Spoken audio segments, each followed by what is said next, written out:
ਖਬਰਾਂ ਦੇ ਬੁਲੇਟਿਨ ਵਿੱਚ ਤੁਹਾਡਾ ਸਵਾਗਤ ਹੈ। ਆਓ ਨਜ਼ਰ ਮਾਰਦੇ ਹਾਂ ਅੱਜ ਦੀਆਂ ਖਾਸ ਖਬਰਾਂ ਤੇ।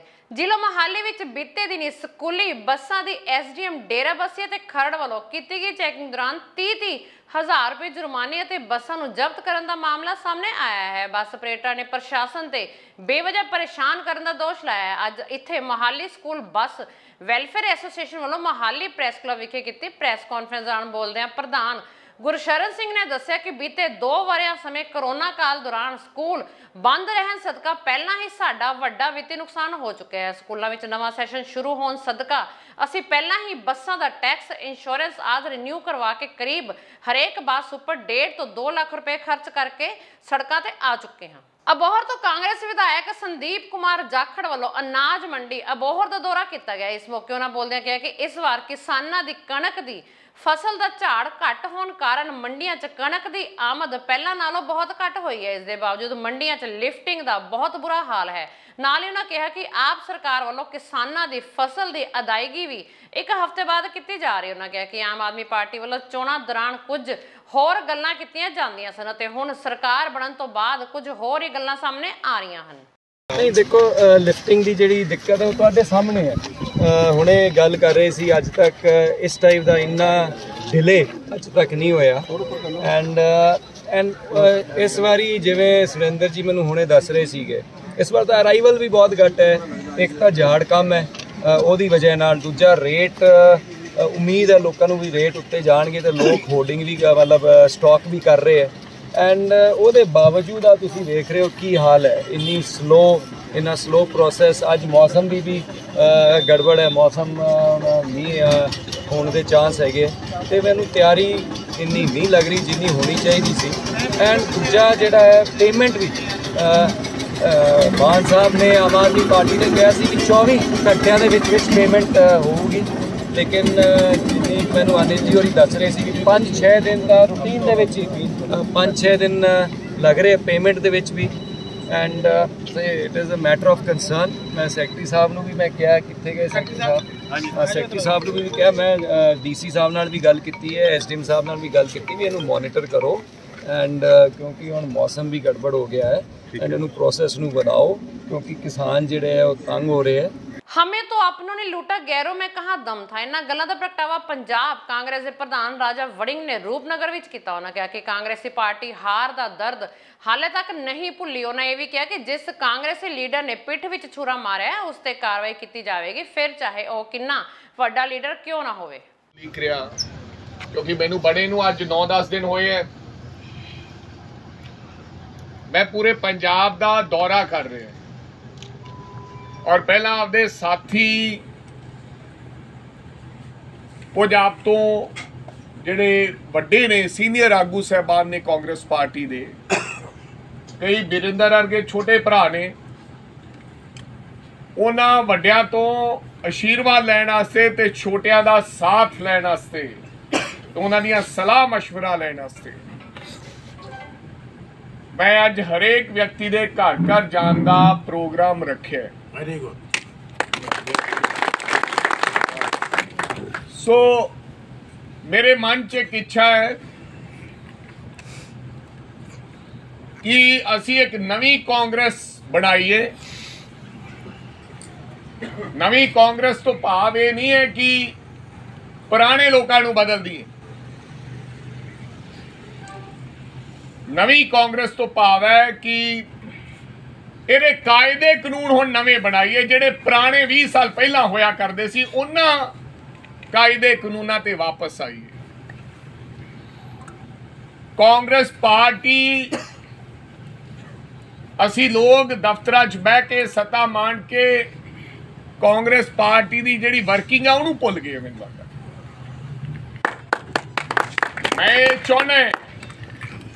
मैं चाहुंदा जिहड़ी नवी कांग्रेस होवे वो थोड़े विचारां दी कांग्रेस हो, तुहानूं पुछ के काम कीते जाण, तुहाडे पुछ के प्रोग्राम लिखे जाण, किस तरह दी लड़ाइयां लड़नियां। ये नहीं कि कोई प्रोग्राम कोई थोप दिता जाए थोड़े ते। और नवी कांग्रेस से याद रखे, जिहड़ा अक्सर ही भुल जाते हैं कि जिहड़े सत्ता विच लियाउण वेले वर्कर कोई होर हुंदा है ते सत्ता मानण वेले साडे वर्कर कोई होर हुंदा। ਸੋ ਅਸੀਂ ਇਹ ਚਾਹੁੰਦੇ ਹਾਂ ਕਿ ਉਹ ਪਰਖ ਕਰੀਏ, ਇਹ ਵੀ ਪਰਖ ਕਰੀਏ ਜਿਹੜਾ ਆਪਦਾ ਘਰ ਨੂੰ ਠੀਕ ਕਰਨਾ ਹੈ, ਡਿਸਿਪਲਿਨ ਪੈਦਾ ਕਰਨਾ ਹੈ। ਕਈ ਲੋਕ ਰੋਪੜ ਦੇ ਵਿੱਚ ਤਾਂ ਹੋਰ ਕਿਸੇ ਪਾਰਟੀ ਦੇ ਨਾਲ ਹੈ, ਲੇਕਿਨ ਜਦੋਂ 15 ਸੈਕਟਰ ਚ ਰਾਜੇ ਵੜਿੰਗ ਨੂੰ ਬੁੱਕੇ ਦਿੰਦੇ ਆ ਤਾਂ ਉਹ ਹੋਰ ਕਿਸੇ ਪਾਰਟੀ ਨਾਲ, ਉੱਥੇ ਕਹਿੰਦੇ ਮੇਰੀ ਪ੍ਰਧਾਨ ਨਾਲ ਸਿੱਧੀ ਹੈ, ਪਰ ਇੱਥੇ ਮੈਂ ਕਾਂਗਰਸ ਦੀ ਮਦਦ ਨਹੀਂ ਕਰਾਂਗਾ। ऐसा ये दौर ते ऐसा ये मौसम ऐसा ये कल्चर मगरले 10-15 साल चलिया, इस करके साडा नुकसान भी होया ते असीं ओहदा खमियाजा भी भुगत रहे। हर व्यक्ति जो कांग्रेस का मुखिया बनिया, मैं बनया, बिरिंदर बनया, कोई होर बनया, उन्हें क्या मैं ही इस कांग्रेस का मालिक हाँ, ते मेरे बिना ये कांग्रेस नहीं चल सकती। बहुत सही है। हालांकि राजा वड़िंग दी या बिरिंदर दी जिहड़ी पहचान है वो कांग्रेस के नाल है। अज तुसी शाम दे वेले इत्थे इकट्ठे होए हो, तुसी राजा वड़िंग कांग्रेस पार्टी दे प्रधान नूं मिलण आए हो, ਤੇ ਜੇ मैं प्रधान ना होवां तो तुसीं आखोगे यार छड्ड परे, चल कोई नहीं, फिर की गल है। इस कांग्रेस ने लोकां नूं वड्डा कीता ते अज उन्हां लोकां ने ही सानूं अखां दिखाईਆਂ। उन्हां ने कहा कि मेरे नाल ही कांग्रेस रहेगी, अगर मैं नहीं रहांगा तो कांग्रेस खत्म हो जाएगी। ये काम दूर करना है, मैं कांग्रेस नूं खड़ा करना है, ना कि राजे वड़िंग नूं खड़ा करना है। बिल्कुल राजे वड़िंग दा कोई धड़ा नहीं होएगा। ते यार मैनू 43 साल की उम्र च पंजाब कांग्रेस कमेटी का प्रधान बनाता, मैं आप दरियां विछाउंदा सी, मैं बूथ ते काम किया, लेलियां पीपे च बना बना के रेहड़ी लैके कंधा ते लाइयां, पोस्टर लाए। कोई साडा कोई मेरा बिरिंदर है, कोई पिता पुरखी काम थोड़ी है। साडा तो कोई भी बंदा सियासत च ही नहीं सीगा। ऑल इंडिया के प्रधान रह गए 3 बार लगातार, जिथों कांग्रेस पार्टी कदे जित्ती नहीं, उथों 3 बारी लोगों ने लगातार MLA बनाता, पार्लियामेंट चुनाव लड़े ते बादल वाले का साथ चढ़ाई रखिया। इस तो वड्डा रब होर की दे सकदा कोई। इस तो बाद लालच कोई नहीं है। मंत्री रह गए 3 महीने, 3 महीने की तसल्ली है, नजारा ले लिया, बस मुकदा ही। थोनू भी आया होना, हुण सुखबीर रोंदा नहीं देखोगे, ये 3 महीने च ही बादल वाले ने चीकां कढ़ाइयां। हुण होर भी मंत्री है, होर बन गए भी, 5 साल का समा। सो अगे कोई इच्छा नहीं है बहुती। मेरी इच्छा है भी जो 5 सालों नूं दोबारा सत्ता सरकार च लोग आउण, लोग मुख्यमंत्री बन, मंत्री बन, मैं बेशक मैनू मंत्री भी ना बनाउण, पर एक बारी विधान सभा खड़े होके गल कहन कि जिहड़ी आ टीम सी पंजाब प्रदेश कांग्रेस कमेटी दी, जिहड़ा प्रधान राजा वड़िंग सी ते नाल उप प्रधान आशू जी सन, या साथी लोग जिला प्रधान साहबान, ये जिहड़ी टीम ने मुड़ दोबारा पंजाब दे अंदर कांग्रेस पार्टी वापस लियाती, असीं इन्हां दा धन्नवाद करदे हां। ਮੋਗਾ ਵਿੱਚ ਅੱਜ ਜ਼ਮਾਨਤ ਤੇ ਬਾਹਰ ਆਏ ਇੱਕ ਨੌਜਵਾਨ ਦਾ ਅਣਪਛਾਤੇ ਵੱਲੋਂ ਗੋਲੀ ਮਾਰ ਕੇ ਕਤਲ ਕਰ ਦਿੱਤਾ ਗਿਆ ਤੇ ਕਤਲ ਕੀਤੇ ਸ਼ਖਸ ਦੀ ਲਾਸ਼ ਮੋਗਾ ਦੇ ਨਾਲ ਲੱਗਦੇ ਪਿੰਡ ਪੱਤੀ ਮੁਹੱਬਤ ਦੇ ਕੋਲੋਂ ਖੇਤਾਂ ਵਿੱਚੋਂ ਮਿਲੀ। ਪੁਲਿਸ ਮੁਤਾਬਕ ਲਾਸ਼ ਕੋਲੋਂ ਖਾਲੀ ਕਾਰਤੂਸ ਵੀ ਬਰਾਮਦ ਹੋਏ ਹਨ। ਇਸ ਮਾਮਲੇ ਵਿੱਚ ਐਸਐਸਪੀ ਗੁਲਨੀਤ ਸਿੰਘ ਖੁਰਾਣਾ ਨੇ ਕਿਹਾ ਕਿ ਲਾਸ਼ ਨੂੰ ਕਬਜ਼ੇ ਵਿੱਚ ਲੈ ਕੇ ਜਾਂਚ ਕੀਤੀ ਜਾ ਰਹੀ ਹੈ ਤੇ ਦੋਸ਼ੀਆਂ ਦੀ ਭਾਲ ਜਾਰੀ ਹੈ। ਸਰ ਅੱਜ ਇੰਸਪੈਕਟਰ ਸਾਹਿਬ ਐਸਐਚਓ ਮਹਿਣਾ ਜਿਨ੍ਹਾਂ ਨੂੰ ਇਤਲਾਹ ਮਿਲੀ ਸੀ ਕਿ ਕੋਈ ਡੈੱਡ ਬੋਡੀ ਜਿਹੜੀ ਹੈਗੀ ਆ ਭੋਨਾ ਤੋਂ ਚੁੱਪ ਕੀਤੀ ਕੱਚਾ ਰਸਤਾ ਜਿਹੜਾ ਪੁਲਿਸ ਸੂਏ ਦੇ ਕੋਲ ਜਿਹੜੀ ਕਿ ਡੈੱਡ ਬੋਡੀ ਪਈ ਆ, ਜਿਹਦੇ ਸਬੰਧ ਦੇ ਵਿੱਚ ਮੌਕੇ ਤੇ ਜਿਹੜੀ ਪੁਲਿਸ ਪਾਰਟੀ ਪੁੱਜੀ ਉੱਥੇ ਜਾ ਕੇ ਜਿਹੜਾ ਇਹ ਡੈੱਡ ਬੋਡੀ ਸੀ ਇਹਦੇ ਬਾਰੇ ਪਤਾ ਲੱਗਿਆ ਵੀ ਇਹ ਜਸਵਿੰਦਰ ਸਿੰਘ ਜੱਸੂ ਪੁੱਤਰ ਗੁਰਮੀਤ ਸਿੰਘ ਜਿਹਦੀ 28 ਸਾਲ ਦੀ ਉਮਰ ਆ ਪਿੰਡ ਕੋਕਰੀ ਕਲਾਂ ਦਾ ਰਹਿਣ ਵਾਲਾ ਹੈ, ਜਿਹੜੀ ਮੌਕੇ 'ਤੇ ਪੁੱਜ ਕੇ ਇਹਦੀ ਜਿਹੜੀ ਜਸਵਿੰਦਰ ਸਿੰਘ ਵਜੋਂ ਜਿਹੜੀ ਪਛਾਣ ਹੋਈ ਹੈ, ਜਿਹਦੀ ਡੈੱਡ ਬੋਡੀ ਮੋਰਚਰੀ ਦੇ ਵਿੱਚ ਸਿਵਲ ਹਸਪੀਟਲ ਦੇ ਵਿੱਚ ਰੱਖੀ ਗਈ ਹੈ। ਇਹਦੇ ਵਾਰਸਾਂ ਦੇ ਜਿਵੇਂ ਬਿਆਨ ਲਿਖਾਉਣਗੇ ਤੇ ਅਗਲੀ ਤਫਤੀਸ਼ ਜਿਹੜੀ ਅਮਲ 'ਚ ਲਿਆਂਦੀ ਜਾ ਰਹੀ ਹੈ। ਸਰ ਕਾਰਨ ਦਾ ਨਹੀਂ ਪਤਾ ਲੱਗਿਆ ਵੀ ਕਾਰਨ ਕੀ ਨਿਕਲਦਾ? ਨਹੀਂ, ਇਹਦੇ ਵਾਸਤੇ ਇਨਵੈਸਟੀਗੇਸ਼ਨ ਜਾਰੀ ਹੈ ਜੀ। ਸਰ ਪਤਾ ਲੱਗਿਆ ਕੋਈ ਇਹਦੇ 'ਚ ਮਾਮਲਾ ਵੀ ਦਰਜ ਸੀਗਾ? ਹਾਂਜੀ, ਇਹ ਤੇ ਇੱਕ ਮੁਕੱਦਮਾ ਪਹਿਲਾਂ ਦਰਜ ਆ ਜੀ। ਪੁਲਿਸ ਵੱਲੋਂ ਕੀ ਕਾਰਵਾਈ ਕੀਤੀ ਜਾ ਰਹੀ ਹੈ? ਇਹ ਜਿਹੜੇ ਕਿ ਉਹਦੇ ਵਾਰਸ ਜਿਹੜੇ ਪਹੁੰਚ ਰਹੇ ਮੌਕੇ ਤੇ, ਉਹਨਾਂ ਦੇ ਬਿਆਨ ਲਿਖਾਉਣ ਤੇ ਜਿਹੜੀ ਅਗਲੀ ਤਫਤੀਸ਼ ਜਿਹੜੀ ਮੁਕੱਦਮਾ ਦਰਜ ਕਰਕੇ ਅਮਲ 'ਚ ਲਿਆਂਦੀ ਜਾ ਰਹੀ ਹੈ। ਵੀਰ ਜੀ ਕੀ ਨਾਂ ਤੁਹਾਡਾ ਜੀ? ਗੁਰਮੀਤ ਸਿੰਘ ਹੈ ਜੀ। ਵੀਰ ਜੀ ਜਿਹੜੇ ਬੰਦੇ ਦਾ ਕਤਲ ਹੋਇਆ, ਕੀ ਇਹਨਾਂ ਦਾ ਤੁਹਾਡੇ ਨਾਲ ਰਿਸ਼ਤਾ ਤੇ ਕੀ ਕਾਰਨ ਕੀ ਹੋਇਆ ਜਿਹੜਾ ਕਤਲ ਹੋਇਆ? ਇਹ ਮੇਰਾ ਬੇਟਾ ਹੀ ਹੈ ਜੀ। ਕਾਰਨ ਅੱਜ ਕੋਈ ਮੁੰਡਾ ਸੀਗਾ ਜੀ ਪਿੰਡ 'ਚ, ਉਹ ਆ ਕੇ ਸਵੇਰੇ 8 ਵਜੇ ਤਕਰੀਬਨ ਲੈ ਗਿਆ ਵੀ ਮੈਂ ਰਾਸ਼ਨ ਪਾਣੀ ਦੀ ਘਰ ਵਾਸਤੇ ਲੈਣ ਜਾਣਾ। ਉਹਦੇ 'ਚ ਲੈ ਕੇ ਉੱਡ ਗਿਆ ਜੀ ਤੇ ਬਾਅਦ 'ਚੋਂ ਵਾਪਸ ਨਹੀਂ ਆਇਆ। ਫੋਨ ਫਾਨ ਲਾਏ ਅਸੀਂ, ਨਹੀਂ ਪਤਾ ਲੱਗਾ। ਫਿਰ ਸੁੱਚ ਬੰਦ ਆਉਂਦੀ ਸੀ। ਬਾਅਦ 'ਚ ਅਸੀਂ ਜਦੋਂ ਸੁੱਚ ਖੁੱਲ੍ਹੀ ਆਈ ਤੇ ਪੰਜਾਬ ਪੁਲਿਸ ਨੂੰ ਫੋਨ ਲਾ ਕੇ, ਇਹਨਾਂ ਕੋਲੇ ਸੀਗਾ ਫੋਨ, ਇਹਨਾਂ ਨੂੰ ਪੁੱਛਿਆ ਜੀ। ਇਹਨਾਂ ਨੇ ਦੱਸਿਆ ਵੀ ਸੱਟਾਂ ਲੱਗੀਆਂ ਉਹਦੇ ਤੇ ਥਾਣੇ ਆ ਜਾਓ। ਅਸੀਂ ਥਾਣੇ ਆ ਗਏ ਸੀਗੇ। ਉਦੋਂ ਬਾਅਦ ਕਹਿੰਦੇ ਵੀ ਮੋਗੇ ਚਲੇ ਜਾਓ, ਇੱਥੇ ਮੋਗੇ ਆ ਗਏ। ਮਾਮਲਾ ਇਹ ਨਹੀਂ ਪਤਾ ਲੱਗਿਆ ਵੀ ਕੀ ਸੀ, ਕੌਣ ਸੀ ਬੰਦੇ ਲਿਜਾਣ ਵਾਲੇ ਤੇ ਕੋਈ ਉਹਨਾਂ ਦੀ ਕੋਈ ਜਾਤੀ ਰੰਜਿਸ਼ ਜਾਂ ਕੋਈ ਜਾਤੀ ਦੁਸ਼ਮਣੀ? ਨਹੀਂ, ਜਾਤੀ ਦੁਸ਼ਮਣੀ ਦਾ ਤਾਂ ਕੋਈ ਬਾਹਲਾ ਨਹੀਂ ਗਾ ਜੀ, ਪਤਾ ਲੱਗੂਗਾ। ਪੁਲਿਸ ਤਬਦੀਸ਼ ਕਰਦੀ ਹੈ ਜੀ। ਮੁੰਡਾ ਵੈਸੇ ਪਿੰਡ 'ਚੋਂ ਸੀਗਾ ਜਿਹੜਾ ਲੈ ਕੇ ਗਿਆ। ਕੌਣ ਸੀ ਜਿਹੜਾ ਲੈ ਕੇ ਆਇਆ ਸੀ? ਆਹੋ, ਹਰਪ੍ਰੀਤ ਆ ਜੀ। ਇਹਨਾਂ ਤੁਹਾਡੇ ਬੇਟੇ ਦੀ ਉਮਰ ਕਿੰਨੀ ਸੀ? 28 ਸਾਲ ਜੀ। ਵਿਆਹ ਹੋਇਆ? ਨਹੀਂ ਜੀ। ਹੁਣ ਤੁਸੀਂ ਕੀ ਮੰਗ ਕਰ ਰਹੇ ਹੋ? ਮੰਗ ਇਹੀ ਕਰਦੇ ਆ ਜੀ, ਜਿਨ੍ਹਾਂ ਨੇ ਇਹਨਾਂ ਦਾ ਕੋਈ ਇਹੋ ਜਿਹੀ ਗੱਲਬਾਤ ਕੀਤੀ ਹੈ, ਉਹਨਾਂ ਨੂੰ ਵੱਧ ਤੋਂ ਵੱਧ ਸਖਤ ਤੋਂ ਸਖਤ ਸਜ਼ਾ ਮਿਲਣੀ ਚਾਹੀਦੀ। ਅਸੀਂ ਆਪ ਨੂੰ ਵੋਟਾਂ ਪਾਈਆਂ, ਪਰ ਆਪ ਵੀ ਉਹੀ ਕਰ ਰਹੀ ਹੈ ਜਿਹੜੀਆਂ ਪਹਿਲੀਆਂ ਸਰਕਾਰਾਂ ਕਰਦੀਆਂ ਸੀ। ਇਹ ਕਹਿਣਾ ਹੈ ਦੁਖੀ ਪਤੀ ਪਤਨੀ ਦੀ ਅੱਜ ਇਨਸਾਫ ਨਾ ਮਿਲਣ ਕਰਕੇ ਪਤੀ ਪਤਨੀ ਨੇ ਆਪਣੇ ਆਪ ਤੇ ਪੈਟਰੋਲ ਪਾ ਕੇ ਅੱਗ ਲਗਾਉਣ ਦੀ ਕੋਸ਼ਿਸ਼ ਕੀਤੀ। ਉਹਨਾਂ ਕਿਹਾ ਕਿ ਸਾਨੂੰ ਕੁਝ ਲੋਕਾਂ ਨੇ ਸੱਟਾਂ ਮਾਰੀਆਂ, ਪਰ ਪੁਲਿਸ ਨੇ ਉਲਟਾ ਸਾਡੇ ਤੇ ਪਰਚਾ ਦਰਜ ਕਰ ਦਿੱਤਾ ਤੇ ਉਲਟਾ ਪੁਲਿਸ ਵਾਲੇ 1.5 ਲੱਖ ਦੀ ਮੰਗ ਕਰ ਰਹੇ ਹਨ। ਮਾਮਲਾ ਲੁਧਿਆਣਾ ਦਾ ਹੈ, ਜਿੱਥੇ ਇਨਸਾਫ ਨਾ ਮਿਲਣ ਕਰਕੇ ਮਾਮਲਾ ਪ੍ਰਕਾਸ਼ ਵਿੱਚ ਆਇਆ। ਪੈਟਰੋਲ ਨਾਲ ਲੈ ਕੇ ਆਇਆ ਮੈਂ ਜੀ, ਮੈਂ ਆਪਣੇ ਉੱਤੇ ਪਾ ਕੇ ਹੁਣੇ ਨਾ ਸਾਡੀ ਕਿਸੇ ਨੇ ਸੁਣਵਾਈ ਕੀਤੀ। ਅਸੀਂ ਆ ਦੇਖੋ ਪੈਟਰੋਲ ਆਪਣਾ ਲੈ ਕੇ ਆਏ ਹਾਂ, ਅਸੀਂ ਆਪਣੇ ਸਿੱਟੇ ਨਾਲ ਤੇ ਅੱਗ ਲਾ ਸਾਡੀ ਉਸਨੇ ਸਾਡਾ ਕਿੰਨਾ ਸੁਣਵਾਈ ਨਹੀਂ ਸਰ ਹੁਣੇ ਲਾ ਲਾਂਗੇ ਜੀ ਇੱਥੇ। ਇਹਨਾਂ ਨੇ ਕੁਛ ਨਹੀਂ ਕੀਤਾ ਜੀ। ਅਸੀਂ ਮੁੱਖ ਮੰਤਰੀ ਸਾਹਿਬ ਨੂੰ ਇਹ ਕਹਿਣਾ ਚਾਹੁੰਦੇ, ਭਗਵੰਤ ਮਾਨ ਨੂੰ, ਕਿ ਅਸੀਂ ਤੁਹਾਨੂੰ ਵੋਟਾਂ ਪਾਈਆਂ ਇਸ ਲਈ ਪਾਈਆਂ ਕਿ ਤੁਸੀਂ ਉਹਨਾਂ ਦੀ ਸੁਣਨੀ ਹੈ ਜਾਂ ਜਿਹੜੇ ਤੁਹਾਡੇ ਨਾਲ 5 ਸਾਲ ਤੋਂ ਚੱਲਦੇ ਆਏ ਤੁਸੀਂ ਉਹਨਾਂ ਦੀ ਸੁਣਨੀ ਹੈ। ਸਾਨੂੰ ਜਿਤਾਉਣ ਵਾਲੇ ਅਸੀਂ ਆ ਕਿ ਜਿਹੜੇ ਤੁਹਾਡੇ ਨਾਲ 5 ਸਾਲ ਤੋਂ ਚੱਲਦੇ ਆਏ ਉਹ ਜਿਤਾਉਣ ਵਾਲੇ ਆ। ਸਾਡੀ ਕੋਈ ਆਮ ਆਦਮੀ ਦੀ ਕੋਈ ਉਹ ਨਹੀਂ ਹੋ ਰਹੀ, ਸੁਣਵਾਈ ਹੋ ਰਹੀ ਹੈਗੀ। ਸਭ ਕਹਿ ਰਹੇ ਹੈ ਕਿ ਭਗਵੰਤ ਮਾਨ ਉਹਦੀ ਸੁਣੂਗਾ ਜਿਹੜਾ ਉਹਦੇ ਨਾਲ 5 ਸਾਲ ਤੋਂ ਚੱਲਦਾ ਹੈ। ਅਸੀਂ ਫੁੱਦੂ ਹੋ ਗਏ? ਅਸੀਂ ਕੁਝ ਨਹੀਂ ਕਰਵਾਇਆ। ਅਸੀਂ ਵੋਟਾਂ ਪਾਈਆਂ ਆਪਣੇ ਪਰਿਵਾਰ ਨੂੰ ਲੈ ਕੇ, ਅਸੀਂ ਆਮ ਆਦਮੀ ਪਾਰਟੀ ਨੂੰ ਵੋਟ ਪਾਈ, ਝਾੜੂ ਨੂੰ ਵੋਟ ਪਾਈ, ਸਾਡੀ ਕੋਈ ਸੁਣਵਾਈ ਨਹੀਂ ਹੈਗੀ। ਉਹ 1.5 ਲੱਖ ਰੁਪਇਆ ਮੰਗ ਰਹੀ। ਮੇਰੇ ਛੋਟੇ ਛੋਟੇ ਤੋਂ ਬੱਚੇ, ਮੈਂ ਕਿੱਥੋਂ ਉਹਨੂੰ 1.5 ਲੱਖ ਰੁਪਇਆ ਦਵਾਂ? ਕਹਿੰਦੇ ਨਹੀਂ ਤਾਂ ਤੇਰੇ ਤੇ ਅੱਜ 5 ਵਜੇ 336 ਦਾ ਪਰਚਾ ਕੱਟਣਾ। ਸਾਡੇ ਕੋਲ ਕੋਈ ਪੈਸਾ ਨਹੀਂ ਹੈਗਾ। ਸਾਡੇ ਕੋਲ ਆਟੋ ਤੇ ਆਉਣ ਵਾਸਤੇ ਵੀ ਕਿਰਾਇਆ ਨਹੀਂ ਸੀ, ਕਿਰਾਇਆ ਵੀ ਗੁਆਂਢੀਆਂ ਤੋਂ ਮੰਗ ਕੇ ਲੈ ਕੇ ਆਏ ਹਾਂ ਸਾਡੇ। ਠੀਕ ਹੈ ਨਾ? ਮੈਂ ਤਾਂ ਦੇਖੋ ਮੈਂ ਲੈ ਕੇ ਆਈ ਹਾਂ ਖੜੇ ਮੁੜਿਆ, ਮੈਂ ਲੈ ਕੇ ਆਈ ਮਾਚੀ। ਇੱਕ ਮਿੰਟ, ਮੈਂ ਲੈ ਕੇ ਆਈ ਹਾਂ ਮਾਚੀ ਸਾਹਿਬ ਖੜੋ ਤਾਂ ਸੀ। ਆ ਦੇਖੋ ਜੀ, ਨਹੀਂ ਸਰ ਪਹਿਲਾਂ ਤਾਂ ਨਾ ਕਮਿਸ਼ਨਰ ਸਾਹਿਬ ਨੂੰ ਬਾਹਰ ਬੁਲਾਓ।